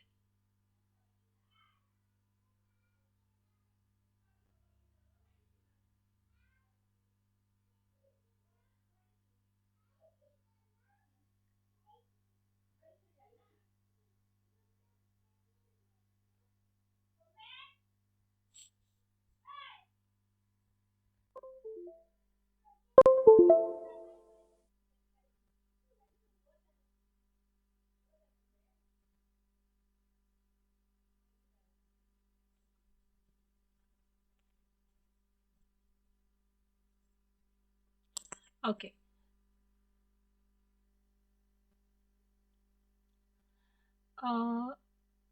Just a minute.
ಓಕೆ, ಕೊನೆಯದಾಗಿ ಇಂಟ್ರಾಕ್ಷನಲ್ಲಿ ಅವರನ್ನು ಸೋಲ್ ಥರ ನೋಡುವಂಥದ್ದು. ಅವರು ಒಂದು ಆತ್ಮ, ಅವರಿಗೆ ಒಳ್ಳೆ ವಿಷಯವನ್ನು ಕಳಿಸುವಂಥದ್ದು, ಮತ್ತು ಅವರ ನೆಗೆಟಿವಿಟಿ ನಾವು ಇಂಪ್ಯಾಕ್ಟ್ ಆಗದೆ ಇರುವಂಥದ್ದು. ಅಂದರೆ ತೀರಾ ನೆಗೆಟಿವ್ ಇದ್ದರೆ ಅದರಿಂದ ನಾವು ಹೊರಗಡೆ ಹೋಗ್ಬೋದು, ನಮ್ಮಲ್ಲಿ ಏನು ಹೊಸತು ಏನಿದೆ ಅದನ್ನು ಮಾಡ್ಬೋದು. ನಾವು ಬ್ಯುಸಿಯಾಗಿರಬೇಕು. ಎಷ್ಟು ಬ್ಯುಸಿಯಾಗಿದ್ದೇವೆ ಅಷ್ಟರ ಮಟ್ಟಿಗೆ ನಾವು ನೆಗೆಟಿವಿಟಿಯಿಂದ ರಕ್ಷಿಸ್ಕೋಬಹುದು. Last one, for difficult people, so choose to work with them without thinking, accepting and moulding. ಅದನ್ನು ಸರಿ ಮಾಡಬೇಕು. ಇದು ನಿಮ್ಮ ಜವಾಬ್ದಾರಿ ಅಲ್ಲ ಸರಿ ಮಾಡುವಂಥದ್ದು. ನಮ್ಮನ್ನು ಸರಿ ಮಾಡ್ಕೊಳ್ಳೋದು ನಮ್ಮ ಜವಾಬ್ದಾರಿ. ಇನ್ನೊಬ್ಬರನ್ನು ಸರಿ ಮಾಡುವಂಥದ್ದು ಖಂಡಿತ ನಮ್ಮ ಜವಾಬ್ದಾರಿ ಅಲ್ಲ. ಬಟ್ ನಾವು ಅವರಿಗೆ ಒಳ್ಳೆಯ ವಿಶ್ ಮಾಡ್ಬೋದು. ಅವ್ರು ನಮ್ಮನ್ನು ನೋಡಿ ಚೇಂಜ್ ಆಗೋದಾದ್ರೆ ಅದು ಅವರ ವಿಶ್. ಪ್ರತಿಯೊಬ್ಬರಿಗೂ ಕೂಡ ಚಾಯ್ಸ್ ಇದೆ. ನಮ್ಮ ಬದುಕು ನಮ್ಮ ಆಯ್ಕೆ ಅಷ್ಟೇ. ಓಕೆ, ಸೊ ಯಾವುದು ಬರ್ಡನ್ ಕೂಡ ತಗೋಬೇಡಿ. ನೀವು ಇಷ್ಟು ಬೆಸ್ಟ್ ಕೊಡಲಿಕ್ಕಾಗುತ್ತೆ ನಿಮ್ಮದು ಅಷ್ಟು ಕೊಡಿ ಅಷ್ಟೇ. ಬಿಕಾಸ್ ನಿಮ್ಮ ಒಂದು ತಲೆಯಲ್ಲಿ ನಿಮ್ಮನ್ನ ನೋಡಿ ನಿಮ್ಮ ಮಗು ಕಲಿತದೆ.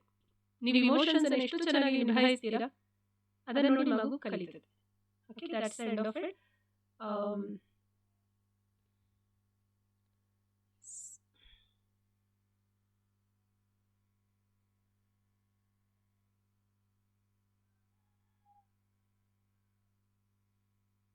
ಓಕೆ, ಸೊ ಇಂದಿಗೆ ನಮ್ಮ ಈ ಗರ್ಭ ಸಂಸ್ಕಾರದ ಈ particular topic that is emotional intelligence gets over. ತುಂಬ ವಿಷಯಗಳಿದ್ದಾವೆ, ಆದರೆ ನಮಗೇನು ಬೇಕು ಅದನ್ನಷ್ಟೇ ನಾನು ಇಲ್ಲಿ ಪ್ರೆಸೆಂಟ್ ಮಾಡಿದ್ದೇನೆ. ಏನಾದರೂ ಡೌಟ್ಸ್ ಇದ್ದರೆ, ಕ್ಲಾರಿಫಿಕೇಶನ್ಸ್ ಇದ್ದರೆ ದಯವಿಟ್ಟು ನೀವು ಕೇಳ್ಬೋದು. ನನಗೆ ಗೊತ್ತಿರೋ ಮಟ್ಟಿಗೆ ನಾನು ಆನ್ಸರ್ ಮಾಡ್ತೇನೆ. So you can share your experiences also. ಯಾವ ಥರ ನಿಮಗೆ ಫೀಲ್ ಆಗುತ್ತೆ ಈ ಗಂಟೆಯಲ್ಲಿ? ಮೇಡಮ್, ಮಗುಗೆ ಸೋಲ್ ಕಾನ್ಶಿಯಸ್ನೆಸ್ ಇರತ್ತಾ? ಅಂದ್ರೆ ಈಗ ತಾಯಿನ ಆಯ್ಕೆ ಮಾಡೋದು ಅದೆಲ್ಲ ಅಲ್ಲಿ ಖಂಡಿತ ಇರತ್ತೆ ಅನ್ಕೊಳ್ತೇನೆ ನಾನು. ನೀವು ಹೇಳಿದ್ರಿ ಈಗ ಅದು ಚೂಸ್ ಮಾಡೋದಕ್ಕೆ ಅದ್ರದ್ದೇ ಅದು ಒಂದು ಪರ್ಪಸ್ ಇರತ್ತೆ ಅಂತ. ಬಟ್ ಅದು ಹುಟ್ಟಿದ ಮೇಲೆ ಅದಕ್ಕೆ ಏನಿದ್ರು ತನ್ನ ಅಮ್ಮನ್ನೇ ಅದು ಅವಲಂಬಿಸುತ್ತೆ ಅನ್ನೋದು ನಿಮ್ಮ ಪ್ರೆಸೆಂಟೇಷನ್ದು ಒಂದು ಮೆಸೇಜ್ ಇತ್ತು. So whether it will be aware of soul consciousness or ಅದು ಡೆವಲಪ್ ಆಗ್ತಾ ಹೋಗುತ್ತೆ. ಮಗು ಬರುವಾಗ ಏನಾಗುತ್ತೆ ಅಂದ್ರೆ ಅದರ ಪಾಸ್ಟ್ ಕರ್ಮನ ತಗೊಂಡು ಬರ್ತದೆ. ಸೊ ಪಾಸ್ಟ್ ಕರ್ಮ, ಪಾಸ್ಟ್ ಇಂಪ್ರೆಷನ್ಸ್. ಫಾರ್ ಎಕ್ಸಾಂಪಲ್, ಈಗ ಪ್ರೀವಿಯಸ್ ಲೈಫ್ ಅಲ್ಲಿ ಅದು ತುಂಬಾ ಒಳ್ಳೆ ಆರ್ಟಿಸ್ಟ್ ಆಗಿರ್ಬೋದು. ಸೊ ಅದಕ್ಕೆ ಆರ್ಟಿಸ್ಟಿಕ್ ಸ್ಕಿಲ್ಸ್ ಆರಾಮಾಗಿ ಬರ್ತದೆ. ಕೆಲವರು ನೋಡಿ ಡ್ರೈವಿಂಗ್ ಬೇಗ ಕಲಿತಾರೆ, ಯಾಕೆ? ಪಾಸ್ಟ್ ಅಲ್ಲಿ ಅವರಿಗೆ ಡ್ರೈವಿಂಗ್ ತುಂಬಾ ಚೆನ್ನಾಗಿರುತ್ತೆ. ಸೊ ಇಂಥ ಸ್ಕಿಲ್ಗಳನ್ನ ತಗೊಂಡು ಬರ್ತದೆ ಒಂದು. ಇನ್ನೊಂದು, ಕೆಲವು ಪ್ಯಾಟರ್ನ್ಸ್ ಅಂತ ಹೇಳಿದ್ರೆ ಪಾಸಿಟಿವಿಟಿ ಇರ್ಬೋದು, ನೆಗೆಟಿವಿಟಿ ಇರ್ಬೋದು, ಭಯ ಇರ್ಬೋದು, ಯಾವುದೋ ಇರ್ಬೋದು. ಕೆಲವು ಭಾವನೆಗಳನ್ನ ತುಂಬಾ ಕೋರ್. ಆಕ್ಚುಲಿ ಕೋರ್ ಅಂದ್ರೆ ಏನಂತ ಹೇಳಿದ್ರೆ, ನಮಗೆ ದೇಹ ಬಿಡುವಾಗ ಏನು ಫೀಲ್ ಮಾಡ್ತೇವೆ ತುಂಬಾ ಸ್ಟ್ರಾಂಗ್ ಆಗಿ. ಕೆಲವು ಕಡೆ ನನಗೆ ಯಾರು ಇಲ್ಲ ಅಂತ ಫೀಲ್ ಮಾಡಿದವರು ಇದ್ದಾರೆ. ಪಾಸ್ಟ್ ಲೈಫ್ ರಿಗ್ರೆಷನ್ ಕೇಸಲ್ಲಿ ಕೆಲವು ನೋಡಿದೆ ನಾನು ಅಲೋನ್, ನನ್ಗೆ ಯಾರಿಲ್ಲ ಅಂತ ಹೇಳಿ ಜೀವ ಬಿಟ್ಟವರು ಈಗ ಒಳ್ಳೆ ಫ್ಯಾಮಿಲಿ ಸಿಕ್ಕಿದ್ರು ಕೂಡ ಅವರಿಗೆ ಆ ಲೋನ್ಲಿನೆಸ್ ಫೀಲ್ ಆಗ್ತದೆ. Because that is a pattern it carried. So ಗರ್ಭ ಸಂಸ್ಕಾರದಲ್ಲಿ ಏನಾಗುತ್ತೆ, ಏನು ಬೆನಿಫಿಟ್ ಅಂತ ಹೇಳಿದ್ರೆ, ನೀವೀಗ 9 ತಿಂಗಳು ಅದಕ್ಕೆ ನಾನು ಅವತ್ತು ಹೇಳಿದ್ದೆ, ಹಾಲಿಗೆ ಕೇಸರಿ ಹಾಕಿದ್ರೆ ಹೇಗಾಗತ್ತೆ ಆ ಥರ. ಸೊ ಇಂಥ ನೆಗೆಟಿವ್ ಇಮೋಷನ್ಸ್ ಎಲ್ಲ ಕಡಿಮೆ ಆಗುತ್ತೆ ಅದರದ್ದು. ಆ ಥರ ಇದ್ರೆ ಪಾಸಿಟಿವ್ ಇಮೋಷನ್ಸ್ ಎಲ್ಲ ಎನ್ಹಾನ್ಸ್ ಆಗುತ್ತೆ. ಈ 9 ತಿಂಗಳ ಪ್ರಿಪರೇಷನ್ ಅಲ್ಲಿ ಏನು ಸಿಗುತ್ತೆ ನೋಡಿ, ಅದು ಆ್ಯಡಪ್ ಆಗುತ್ತೆ. ಆದರೆ core things will be there. ಮಗುಗೆ ಸೋಲ್ ಕಾನ್ಶಿಯಸ್ ಅಂತ ಹೇಳಿದ್ರೆ, ಆಕ್ಚುಲಿ ಮಗುಗೀಗ ಸಪರೇಷನ್ ಗೊತ್ತಿಲ್ಲ, ನಾನು ಬೇರೆ ನೀನು ಬೇರೆ ಅಂತ ಗೊತ್ತಿಲ್ಲ ಮಗುಗೆ. ಅದು ನಾವು ಹೇಳಿಕೊಡೋ ತನಕ ಮಗುಗೆ ಬರೋದೇ ಇಲ್ಲ. ಮಗು ಯಾವ ಥರ ನೋಡುತ್ತೆ ಅಂದ್ರೆ, ನಾವು ಇದೆಲ್ಲ ಒಂದೇ ಅಂತ ಅಂದ್ಕೊಳ್ಳುತ್ತೆ ಅದು. ಅದಕ್ಕೆ ನಾನು ನೀನು ಅಂತ ಹೇಳೋ ಕಾನ್ಸೆಪ್ಟ್ ಮಗುಗೆ ಗೊತ್ತೇ ಇರೋದಿಲ್ಲ. ಬಟ್ ಸೋಲ್ ಕಾನ್ಶಿಯಸ್ ಅದು ನಾನು ಯಾವ ಥರ ಅರ್ಥ ಮಾಡ್ಕೊಳ್ಳಬಲ್ಲೆ ಅಂದರೆ, ಮಗು ಒಂದು 4 years 5 years ಆಗೋ ತನಕ ಅದಕ್ಕೆ ಪ್ರೀವಿಯಸ್ ಲೈಫ್ ಇದು ನೆನಪಿರುತ್ತೆ ಅಂತ. ಇದು ನಾನು ಎಕ್ಸ್ಪೆರಿಮೆಂಟ್ ಕೂಡ ಮಾಡಿದ್ದೇನೆ ನನ್ನ ಸೊಸೆ ವಿಷಯದಲ್ಲಿ. ನನ್ನ ಹಸ್ಬೆಂಡ್ ತಂಗಿ ಮಗಳು, ನಾನು ಮದುವೆಗೆ ಬಂದಾಗ ಅವಳಿಗೆ 3.25 ವರ್ಷ, 4 ಆಗಿರಲಿಲ್ಲ ಇನ್ನು. ಅವಳು ಯಾವಾಗಲೂ ಹೇಳೋದು ಬಬಿಯಾ ಅಂತ ಹೇಳ್ತಾ ಇರ್ತಿದ್ಲು. ಸೊ ನನ್ನ ಅತ್ತೆ ಕೇಳ್ತೆ, ಎಂಥದ್ದು ಬಬಿಯಾ ಅಂದರೆ ಅಂತ. ಬಬಿಯಾ ಅಂತ ನಾನು ಸುಮ್ಮನೆ, ನನಗೆ ಇದರಲ್ಲೆಲ್ಲ ಆಸಕ್ತಿ ಇರೋದ್ರಿಂದ ಸುಮ್ಮನೆ ಕದ್ದು, ಯಾರು ಬಬಿಯಾ ನನ್ನ ಹೆಂಡ್ತಿ ಅಂತ ಹೇಳಿದ್ಲು. ನಿನ್ನ ಹೆಂಡ್ತಿನ? ನೀನು ಎಲ್ಲಿದ್ದೆ, ಏನು ಮಾಡ್ತಿದ್ದೆ? ಸುಮ್ಮನೆ ನಾನು ಹೀಗೆ ಕೇಳ್ತಾ ಇದ್ದೆ. ನಾನು ಅದು ವಿಡಿಯೋ ನಿಮಗೆ ಬೇಕಾದ್ರೆ ಶೇರ್ ಮಾಡ್ತೇನೆ. ಅದರಲ್ಲಿ ಅವಳು ಹೇಳೋದು, ಬಟ್ಟೆ ಮಾರ್ತಾ ಇದ್ವು ನಾವು, ಬಬಿಯಾ ನನ್ನ ಹೆಂಡ್ತಿ ಅಂತೇಳಿ ಏನೋ ಒಂದು ಲ್ಯಾಂಗ್ವೇಜ್ ಸುಮ್ಮನೆ ಏನೋ ಮಾತಾಡ್ತಾ ಇದ್ಲು. ಹೌದಾ? ಆಮೇಲೆ ಅವಳು ಹೇಳಿದ್ರಲ್ಲಿ ಮೇಯ್ನ್ ಇದ್ದದ್ದು ಹುಲಿ, ನೀರು, ಪಾಪು ಇತ್ತು, ಸತ್ತೋಯ್ತು, ನೀರು ಬಂತು ಅಂತ. ಈಗ ನಾನು ಬಬಿಯಾ ಅಂತ ಕಳೆದ್ರೆ ನಗ್ತಾಳೆ. ಈಗ ಅವಳಿಗೆ 9 years. ಬಟ್ ಮಕ್ಕಳಿಗೆ ನೆನಪಿರುತ್ತೆ. ಸಣ್ಣ ಮಕ್ಕಳದು ಈ ಥರದ ಪಾಸ್ಟ್ ಲೈಫ್ ರಿಗ್ರೆಷನ್ ಕೇಸಸ್ ತುಂಬ ಜನ ಅವ್ರು ಹೇಳಿದ್ದನ್ನು ಫಾಲೋ ಮಾಡಿ ಅದು ಸಿಕ್ಕಿದ್ದು ಇದೆ. ಸೊ ಅದರ ಅರ್ಥದಲ್ಲಿ ಅವರಿಗೆ ಪ್ರೀವಿಯಸ್ ಲೈಫ್ಸ್ ಇದು ಮೆಮೊರೀಸ್ ಹೆಚ್ಚಿನ ಮಕ್ಕಳಿಗೆ ಇರ್ತವೆ ಅಂತ. ಕೆಲವು ಸಲ ಮಕ್ಕಳು ವಿಯರ್ಡ್ ಆಗಿ ಏನಾದರೂ ಮಾತಾಡಿದರೆ ನಾವು ಅದನ್ನು ಡಿಸ್ಮಿಸ್ ಮಾಡಬಾರ್ದು, ಕೇಳಬೇಕು. ಹೌದಾ, ಓಕೆ, ಈಗ ನಂಗೆ ಸರಿ ಅನ್ನತ್ತೆ, ಇನ್ನೂ ನಾನು ಅದು ಶುರು ಮಾಡಿಲ್ಲ. ಅವಳು ಕರೆಕ್ಟ್ ಈಗ ಮಾತಾಡ್ತಿದ್ರೆ ಸುಮ್ಮನೆ ಇಲ್ಲಾಂದ್ರು ಹೀಗೆ. ದ್ರಾಕ್ಷಿ ಇಷ್ಟ ಅವಳಿಗೆ. ಯಾಕೆ ದ್ರಾಕ್ಷಿ? ಪಾಪುಗೆ ನಮ್ಮನೇಲಿ ಪಾಪು ಇತ್ತು ಇಷ್ಟ ಅಂತ ಹೇಳಿದ್ಲು. ಅದು ಯಾವ ಮಟ್ಟಕ್ಕೆ ಅಂತ ಗೊತ್ತಿಲ್ಲ, but I want to see ಏನು ಅಂತ, ಸುಮ್ಮನೆ ಕುತೂಹಲಕ್ಕಷ್ಟೇ. ನೀವು ಹೇಳಿದ ಹಾಗೆ ಮಗು ಹೊಡೆದಾಗ ಅದಕ್ಕೆ first few days, first 100 days ಅಂತ ಹೇಳ್ತಾರೆ, ಎವ್ರಿಥಿಂಗ್ ಇಟ್ ರಿಮೆಂಬರ್ಸ್. ಅದಕ್ಕೆ ಮಗುಗೆ ಆ ಡೈಮೆನ್ಷನ್ ಪೂರ್ತಿ ಗೊತ್ತಿರುತ್ತೆ. ಅದಕ್ಕೆ ನೋಡಿ ಕನಸಲ್ಲಿ ಸುಮ್ಮನೆ ಮಗು ನಗ್ತಾ ಇರುತ್ತೆ, ಸುಮ್ಮನೆ ಬೇಜಾರು ಮಾಡ್ಕೊಳ್ತಾ ಇರುತ್ತೆ. It feels everything. ಆ ಡೈಮೆನ್ಷನ್, ಆ ಏಂಜಲ್ಸ್ ಮಗುನ ಹತ್ರನೇ ಇರ್ತಾರೆ. ನೋಡಿ, ಹುಟ್ಟಿದಾಗ ಸ್ಟಾರ್ಟಿಂಗಲ್ಲಿ ಮತ್ತೆ ಸಾಯುವ ಕ್ಷಣದಲ್ಲಿ ಹೆಚ್ಚಿನವ್ರು ಹೇಳ್ತಾರೆ ನನಗೆ ಆನ್ಸಿಸ್ಟರ್ಸ್ ಕಾಣಿಸ್ತಿದ್ದಾರೆ ಅಂತ. ಯಾರಾದ್ರೂ ಹೇಳಿದ್ರೆ ನಂಗೆ ತೀರ್ಕೊಂಡವ್ರು ಕಾಣಿಸ್ತಿದ್ದಾರೆ ಅಂದ್ರೆ ಈ ವ್ಯಕ್ತಿ ಇನ್ನೂ ಹೆಚ್ಚು ಬದುಕೋದಿಲ್ಲ ಅಂತ ಹೇಳೋದು ಕನ್ಫರ್ಮ್. ಅದು ಹೆಚ್ಚಿನ ಸಲ ಹೀಗಾಗ್ತದೆ. ನೀವು ಹಿರಿಯರ ಹತ್ರ ಎಲ್ಲ ಕೇಳ್ಬೋದು, ಅವ್ರು ಕಾಣಿಸ್ತಿದ್ದಾರೆ, ಇವ್ರು ಕಾಣಿಸ್ತಿದ್ದಾರೆ, ದೇವತೆಗಳು ಅಂದ್ರೆ some entities, some other dimension, ಅದು ನಮ್ಮನ್ನ ಈ ಅರ್ಥಿಗೆ ತರುವಾಗ್ಲೂ ಇಲ್ಲಿಂದ ತಕೊಂಡು ಹೋಗುವಾಗ್ಲೂ ಕೂಡ ಪ್ರೆಸೆಂಟ್ ಇರ್ತವೆ. ಇಲ್ಲಿ ಇರೋದಿಲ್ಲ ಅಂತ ಹೇಳಿದ್ರೆ ಸೂಸೈಡಲ್ ಇದಾದಾಗ ಸಡನ್ ಆಗಿ ಅದು ಬ್ರೇಕ್ ಮಾಡೋದಲ್ಲ, ಅದಕ್ಕೆ ಯಾವತ್ತೂ ಸೂಸೈಡ್ ಮಾಡಬಾರ್ದು. ಸೂಸೈಡ್ ಅಷ್ಟು ಕೆಟ್ಟದ್ದು ಬೇರೆ ಯಾವುದಿಲ್ಲ, ನಮಗೆ ನಾವು ಮಾಡ್ಕೊಳ್ಳುವ ಹಾನಿ ಅದು. ಓಕೆ, ಸೊ ಈ ಮಗುಗೆ ಏನಾಗುತ್ತೆ ಅಂತ ಹೇಳಿದ್ರೆ ಫಸ್ಟ್ ಫ್ಯೂ ಡೇಸ್ ಅಂದ್ರೆ ಫಸ್ಟ್ 100 days ಅಂತ ಹೇಳ್ತಾರೆ, completely it is with the divine, ಆ ಮಾಸ್ಟರ್ಸ್, ಏಂಜಲ್ಸ್ ಎಲ್ಲರ ಜೊತೆ. ಮನುಷ್ಯರ ಜೊತೆ ಅದರ ಸಂಪರ್ಕ ಜಾಸ್ತಿ ಆಗ್ತಾ ಹೋದ ಹಾಗೆ ಅವರು ಲೈಟ್ ಆಗಿ ವ್ಯಾನಿಷ್ ಆಗ್ತಾ ಹೋಗ್ತಾರೆ. So this is how it is being narrated.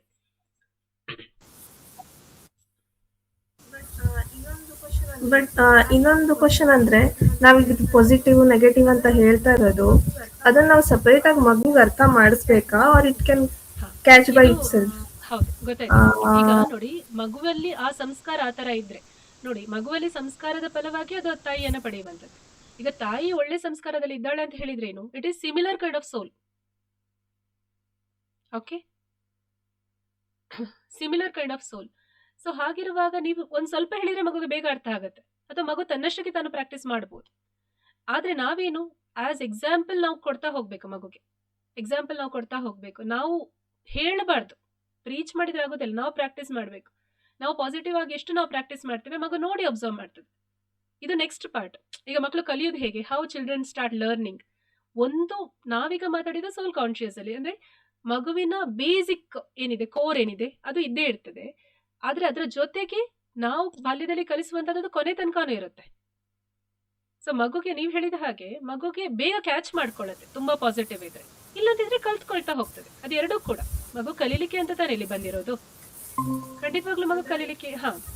ಅಂದ್ರೆ ಯಾಕೆ ಕೇಳಿದ್ದು ಅಂದ್ರೆ, ಈಗ ನಮ್ಗೆ ಕೆಲವೊಂದು ವಿಷಯನ ಯಾರ ಬಗ್ಗೆ ಆದ್ರೂ ಅವ್ರು ಹೀಗಿದ್ದಾರೆ, ನೆಗೆಟಿವ್ ಆಗಿದ್ದಾರೆ, ನಾವು ಅವ್ರ ಹತ್ರ ಹೋಗ್ಬಾರ್ದು ಅಂತ ಹೇಳೋದು ಅದು ಒಳ್ಳೆ ಅಪ್ರೋಚ್ ಅಲ್ಲ ಅಂತ ನಂಗೆ ಅನ್ಸುತ್ತೆ. Instead of picturising some person as not good person, ಅಂದ್ರೆ ನಾವೇ ಅವರಿಗೆ ಹೇಳ್ತಾ ಇದೀವಿ ಅವರು ಒಳ್ಳೆಯವರಲ್ಲ ಅಂತ ಹೇಳಿ, ಹಾಗೆ ಹೇಳೋದಕ್ಕಿಂತ ಬದಲಾಗಿ ಬೇರೆ ಯಾವ್ದಾದ್ರು ರೀತಿಯಿಂದ ಅರ್ಥ ಮಾಡಿಸ್ಬೋದು ಅಂತ. ಪ್ರತಿಯೊಬ್ಬರಿಗೆ ಕೂಡ ಅದು ವೈಬ್ರೇಷನ್ಸ್ ಫೀಲ್ ಆಗುತ್ತೆ. ಮಗುಗೆ ಆತರ ನೆಗೆಟಿವ್ ಇದ್ರೆ ಅದು ಹೋಗಕ್ಕೆ ಇಷ್ಟಪಡಲ್ಲ, ನೀವು ಹೇಳ್ಬೇಕು ಅಂತ ಇಲ್ಲ.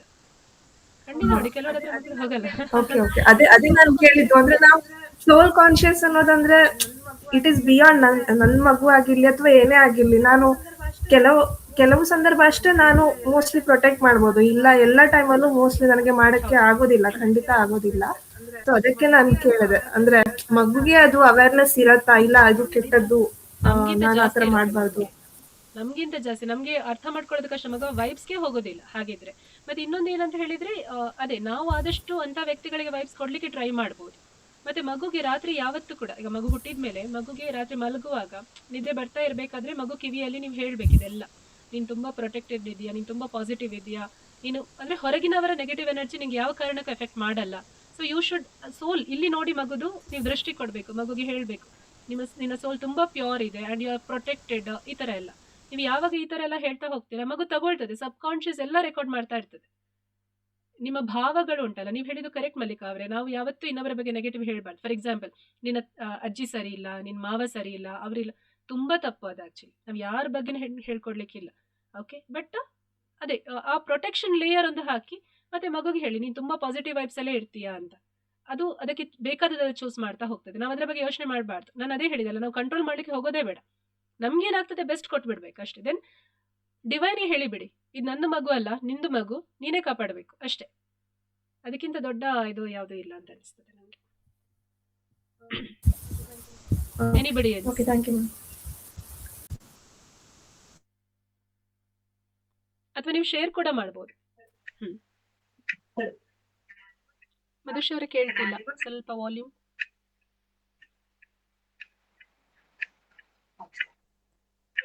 ಹಾ, ಈಗ ಕೇಳಿಸ್ತಾ ಇದೆ, ಹೇಳಿ. ಕೇಳಿಸ್ತಿದೆಯಾ?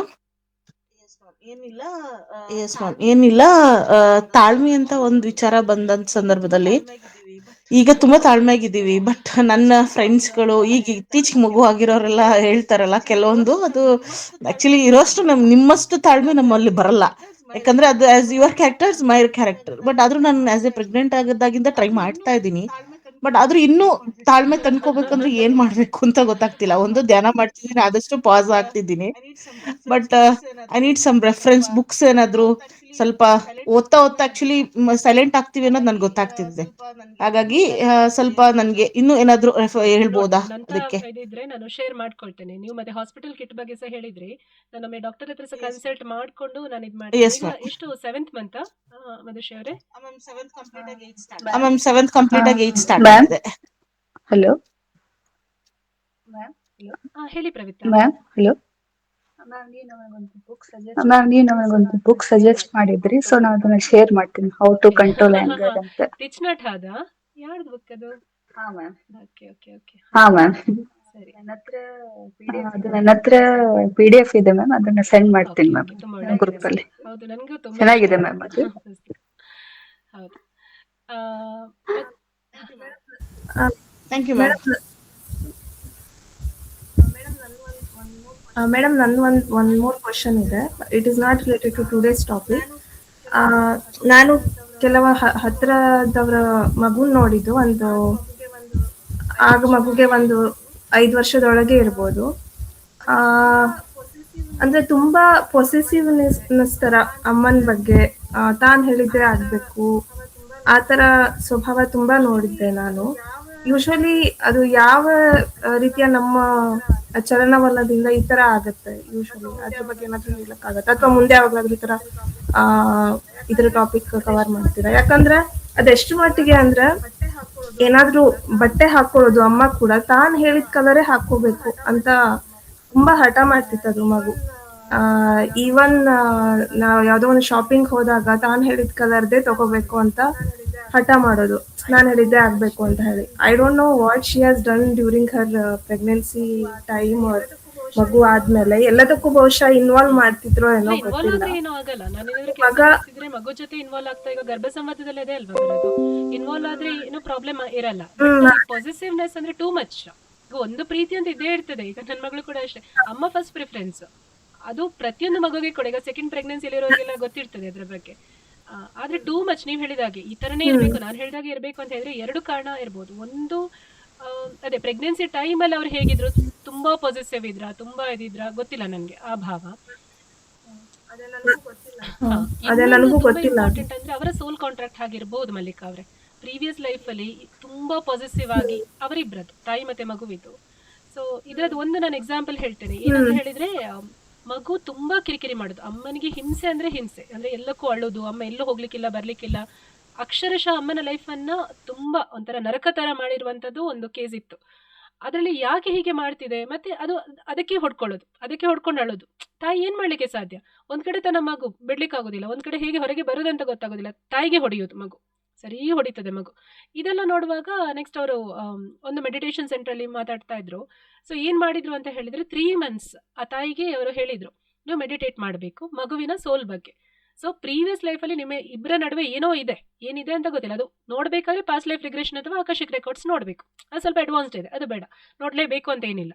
ಸೊ ಅದು ಕಾರಣ ತಿಳಿಯದೆ ಕೂಡ ನೀವು ಇದನ್ನ ಸಾಲ್ವ್ ಮಾಡ್ಬೋದು. ಬಟ್ 3 ತಿಂಗಳು ಮಗು ರಾತ್ರಿ ಮಲಗುವಾಗ ಮಗುವಿನ ಕಿವಿಯಲ್ಲಿ ಹೇಳ್ಬೇಕು, ನೀನು ತುಂಬಾ ಶಾಂತ ರೂಪಿ ಮಗು, ಎಲ್ಲ ಪಾಸಿಟಿವಿಟಿ, ನೀನು ಎಲ್ಲರನ್ನ ತುಂಬಾ ಚೆನ್ನಾಗಿ ನೋಡ್ಕೊಳ್ತೀಯ, ಅಮ್ಮನ ಜೊತೆ ಚೆನ್ನಾಗಿದ್ಯಾ, ನೀನು ತುಂಬಾ ಸ್ವಾತಂತ್ರ್ಯ ಕೊಡ್ತೀಯ ಎಲ್ರಿಗೂ, ನೀನು ಪಾಸಿಟಿವ್ ಇಲ್ಲ, ಈ ತರ ಎಲ್ಲ ಹೇಳ್ಬೇಕು. ಮತ್ತೆ ಪ್ರತಿದಿನ ಅದೇ ರಾತ್ರಿ ಮಲಗುವಾಗ ಬ್ರುಕುಟಿ ಮಧ್ಯೆ ನಿಂತು ಆ ದೃಷ್ಟಿ ಕೊಡ್ಬೇಕು, ನೀನು ತುಂಬಾ ಒಳ್ಳೇದ ಇದು ಕೊಡ್ಬೇಕು. ಆಮೇಲೆ ಮೆಡಿಟೇಷನ್ ಬೆಳಗ್ಗೆ ಮತ್ತೆ ಸಂಜೆ, ರಾತ್ರಿ ಮಲಗೋ ಹೊತ್ತು 2 ಹೊತ್ತು ಮೆಡಿಟೇಷನ್ ಮಗುಗೋಸ್ಕರ, ಸ್ಪೆಷಲಿ ಮಗುಗೋಸ್ಕರ. ಅದರ ಪೂರ್ತಿ ನೆಗೆಟಿವಿಟಿ ಹೋಗುವ ಹಾಗೆ, ಪಾಸಿಟಿವಿಟಿ ತುಂಬುವ ಹಾಗೆ. ಹೀಗೆ ಮಾಡಿ 3 months ಅಲ್ಲಿ ಮಗುದ ಆಟಿಟ್ಯೂಡ್ ಕಡಿಮೆ ಆಯಿತು. ಆ ಥರದ್ದು ತುಂಬ ಪಾಸಿಟಿವ್ ಆಗಲಿಕ್ಕೆ ನಿಧಾನಕ್ಕೆ ಶುರುವಾಯಿತು ಅದು. ಸೊ ಸಾಧ್ಯ ಇದೆ ನಮಗೆ ಮೇನ್ ಮತ್ತೆ ಕ್ಷಮೆ ಕೇಳುವಂಥದ್ದು. ಸೊ ಪ್ರೀವಿಯಸ್ ಏನೇ ಆಗಿರ್ಬೋದು, ನಿನ್ನ ಕಾಂಟ್ಯಾಕ್ಟ್, ಐ ಆಮ್ ಸಾರಿ, ಅದೇ ನೋಡಿ ಓಪನ್ ಹೇಳ್ತೇವೆ, I am sorry, please forgive me, thank you, I love you, ಆ ಥರ. ಈ ಥರದ್ದೆಲ್ಲ ಪ್ರಾಕ್ಟೀಸಸ್ ಇಂದ ಸರಿ ಮಾಡ್ಬೋದು. ನೀವು ನಿಮ್ಮ ಫ್ರೆಂಡ್ಗೆ ಹೇಳಿ, ಸಪೋಸ್ ಅವರಿಗೆ ಇಂಟ್ರೆಸ್ಟ್ ಇದ್ರೆ ಇಂಥದ್ದನ್ನು ಅವ್ರು ಫಾಲೋ ಮಾಡ್ಲಿಕ್ಕೆ ಆಗುತ್ತೆ. ಯಾಕಂದರೆ ನಾವು ಇನ್ಫ್ಲೂಯೆನ್ಸ್ ಮಾಡ್ಲಿಕ್ಕೆ ಆಗದ್ದು ಅಂತ ಹೇಳಿ ಯಾವುದೂ ಇಲ್ಲ. ಮುಖ್ಯವಾಗಿ ಏನು ಗೊತ್ತಾ ಬೇಕಾಗಿರೋದು, ಕ್ಷಮೆ. ಆ ಸೋಲ್ಗೆ ಫೀಲ್ ಆಗಬೇಕು, ಓಕೆ ಅಂತ ಅದು ಅಕ್ಸೆಪ್ಟ್ ಆದರೆ ಅದು ಮತ್ತೆ ಕಿರಿಕಿರಿ ಮಾಡಲ್ಲ. ಅಲ್ಲ, ಬಹುಶಃ ಈಗ ಮಗು ದೊಡ್ಡದಾಗಿದೆ, ಈಗ ಚೇಂಜ್ ಆಗಿರ್ಬೋದು, ನಂಗೆ ಗೊತ್ತಿಲ್ಲ. ಬಟ್ ನಮಗೆ ಆಗ ನೋಡಿದಾಗ ನಮಗೆ ತುಂಬಾ ಕಿರಿಕಿರಿ ಅನಿಸ್ತಿತ್ತು ಅದು ನೋಡಿದಾಗ. ಅಮ್ಮ ಯಾವಾಗ್ಲೂ ಪಾಪ ಯಾವಾಗ್ಲೂ ಮಗು ಹೇಳ್ದಾಗೆ ಕೇಳ್ಬೇಕು, ಆ ತರ ಒಂಥರ ಕಷ್ಟ ಕಿರಿಕಿರಿ ಅದು. ಅಂತ ಅನಿಸ್ತಿತ್ತು. ಅದೇ ಈಗ ಅದೇ ವರ್ಷ ಚೇಂಜ್ ಸರಿ. ಆಗಿರ್ಬೋದು ಅಷ್ಟೇ. ನಮಸ್ತೆ ಮುಪ್ಲೆಪ್ಪ. ನಮಸ್ತೆ ಪಲ್ಲೆ. ನಮಸ್ತೆ ಮಲ್ಲಿಕಾ ಆಂಟಿಗೆ. ಮಲ್ಲಿಕಾ ಮಲ್ಲಿಕಾ ಆಂಟಿ ಪಲ್ಲೆ. ನಮಸ್ತೆ ಪಲ್ಲೆ. ಎಲ್ರಿಗೂ ನಮಸ್ತೆ. ಸರಿ ಸರಿ ಕಿತಾಪತಿ ಹೋಗು, ನಾನು 2 ನಿಮಿಷ ಪಾಠ ಮಾಡಿ ಬರ್ತೀನಿ. ಆಯ್ತು, ಮುಗೀತು. ಓಕೆ. ಮೇಡಮ್. ಓಕೆ, ಬೇರೆ ಯಾರಿಗಾದರೂ ನವ್ಯ ಅವರು ಚೆನ್ನಾಗಿದ್ದಾರೆ. ಎಲ್ಲರೂ ನೀವು ಸೇಮ್ ಇದರಲ್ಲಿ ಇದ್ದೀರಾ ಈಗ. ಮಧುಶ್ರೀ ಅವರು, ಮಲ್ಲಿಕಾ ಅವರು ಮತ್ತೆ ನವ್ಯ ಅವರು ಸೇಮ್ ಸ್ಟೇಜ್. ಈಗ ನಿಮ್ದು ಆಲ್ಮೋಸ್ಟ್ 3rd ಟ್ರೈಮಿಸ್ಟರ್. ಏನಾದರೂ ಹೇಳಿ. Yes, ಅದೇ ಮ್ಯಾಮ್, ಒಂದು ತುಂಬಾ ಹೆಲ್ಪ್ಫುಲ್ ಇತ್ತು class. It was like very interesting, which was much required.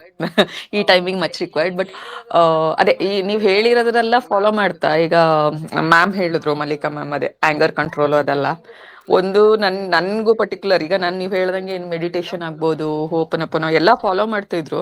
Certain thing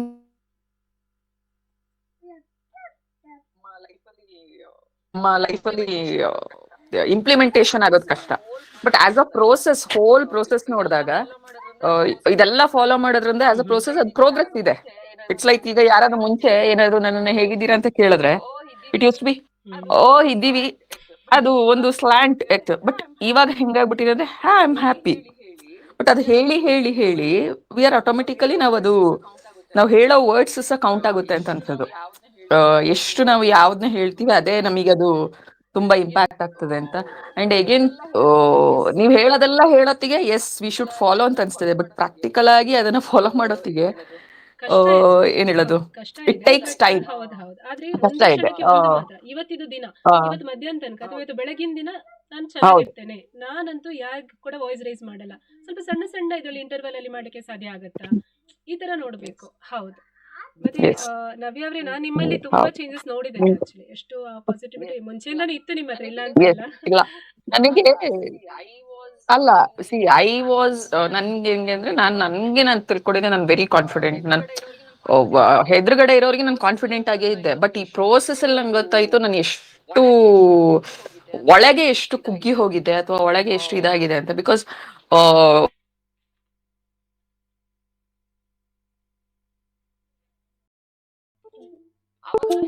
ಅವಾಗನು ಹೇಳ್ತಾ ಇದ್ರು ಎಲ್ಲರೂ, ಯು ಆರ್ ಕಾನ್ಫಿಡೆಂಟ್, ಸ್ಮೈಲಿಂಗ್ ಎಲ್ಲ ಇರ್ತಿತ್ತು. ಬಟ್ ಇವಾಗ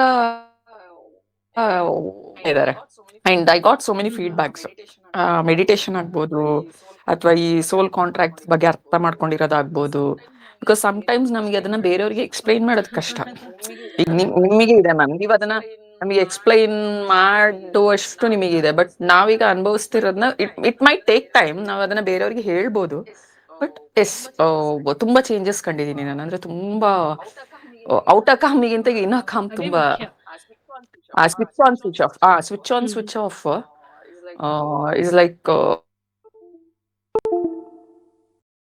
ಇದಾಗಿದೆ. ಅಂಡ್ ಅಫ್ಕೋರ್ಸ್ ಮ್ಯಾಮ್ ಹೇಳ್ದಂಗೆ ಬುಕ್ಸ್, ರೀಡಿಂಗ್ ಬುಕ್ಸ್, ಅಥವಾ ಈ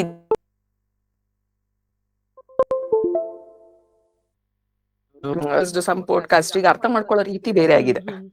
ಮುಂಚೆ ನಮಗೆ ಅರ್ಥ ಆಗೋ ರೀತಿ ಬೇರೆ ಇತ್ತು. ಬಟ್ ಅಫ್ಕೋರ್ಸ್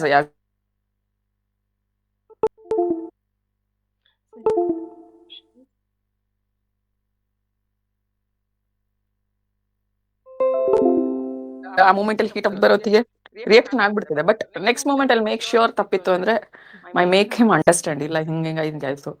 ಬಟ್ ಅಫ್ಕೋರ್ಸ್ ಒಂದೊಂದ್ಸತಿ ಹಾರ್ಮೋನ್ ನಿಮ್ಗೆ ಇರುವ ರೋಲರ್ ಕೋಸ್ಟರ್ ಮೂಡಿಗೆ ಯಾವಾಗ ಏನಾಗುತ್ತೆ ಅಂತ ಹೇಳಕ್ಕಾಗಲ್ಲ. ನೀವಂತೂ ನಿಜವಾಗ್ಲೂ ಬಟ್ ಹಾಗೆ ಇದ್ದೀರಾ. ಎಲ್ಲಾ ಕೆಲಸ, ಎಲ್ಲಾ ಟ್ರೈನಿಂಗ್ ಸ್ವಲ್ಪ ಸ್ಲೋ ಡೌನ್ ಮಾಡಿ 3rd ಟ್ರೈಮಿಸ್ಟರ್. ಆಯ್ತು ಮ್ಯಾಮ್, ಈಗ ಇಲ್ಲ ಮಾಡ್ಲೇಬೇಕು. ಬಿಕಾಸ್ ಇಟ್ಸ್ ಲೈಕ್ 15 days ಇಂದ ನನ್ಗೆ ಹೆಲ್ತ್ ವೈಸ್ ತುಂಬಾ, ಬಿಕಾಸ್ ನಂಗೆ ಅನ್ಸಿದೆ I have to slow down ಅಂತ.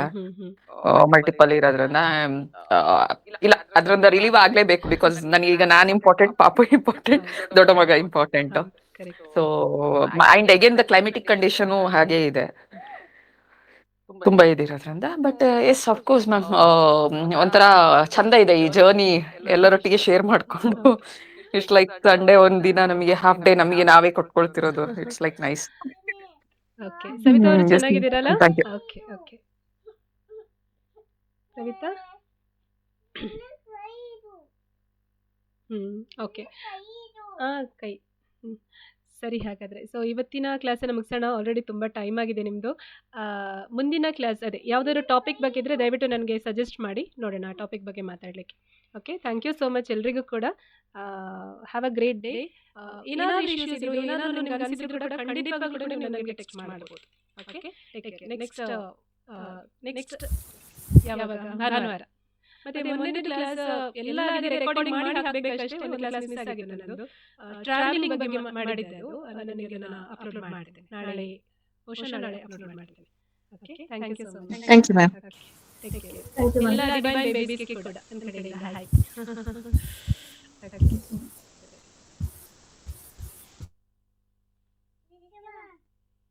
ಏನಮ್ಮ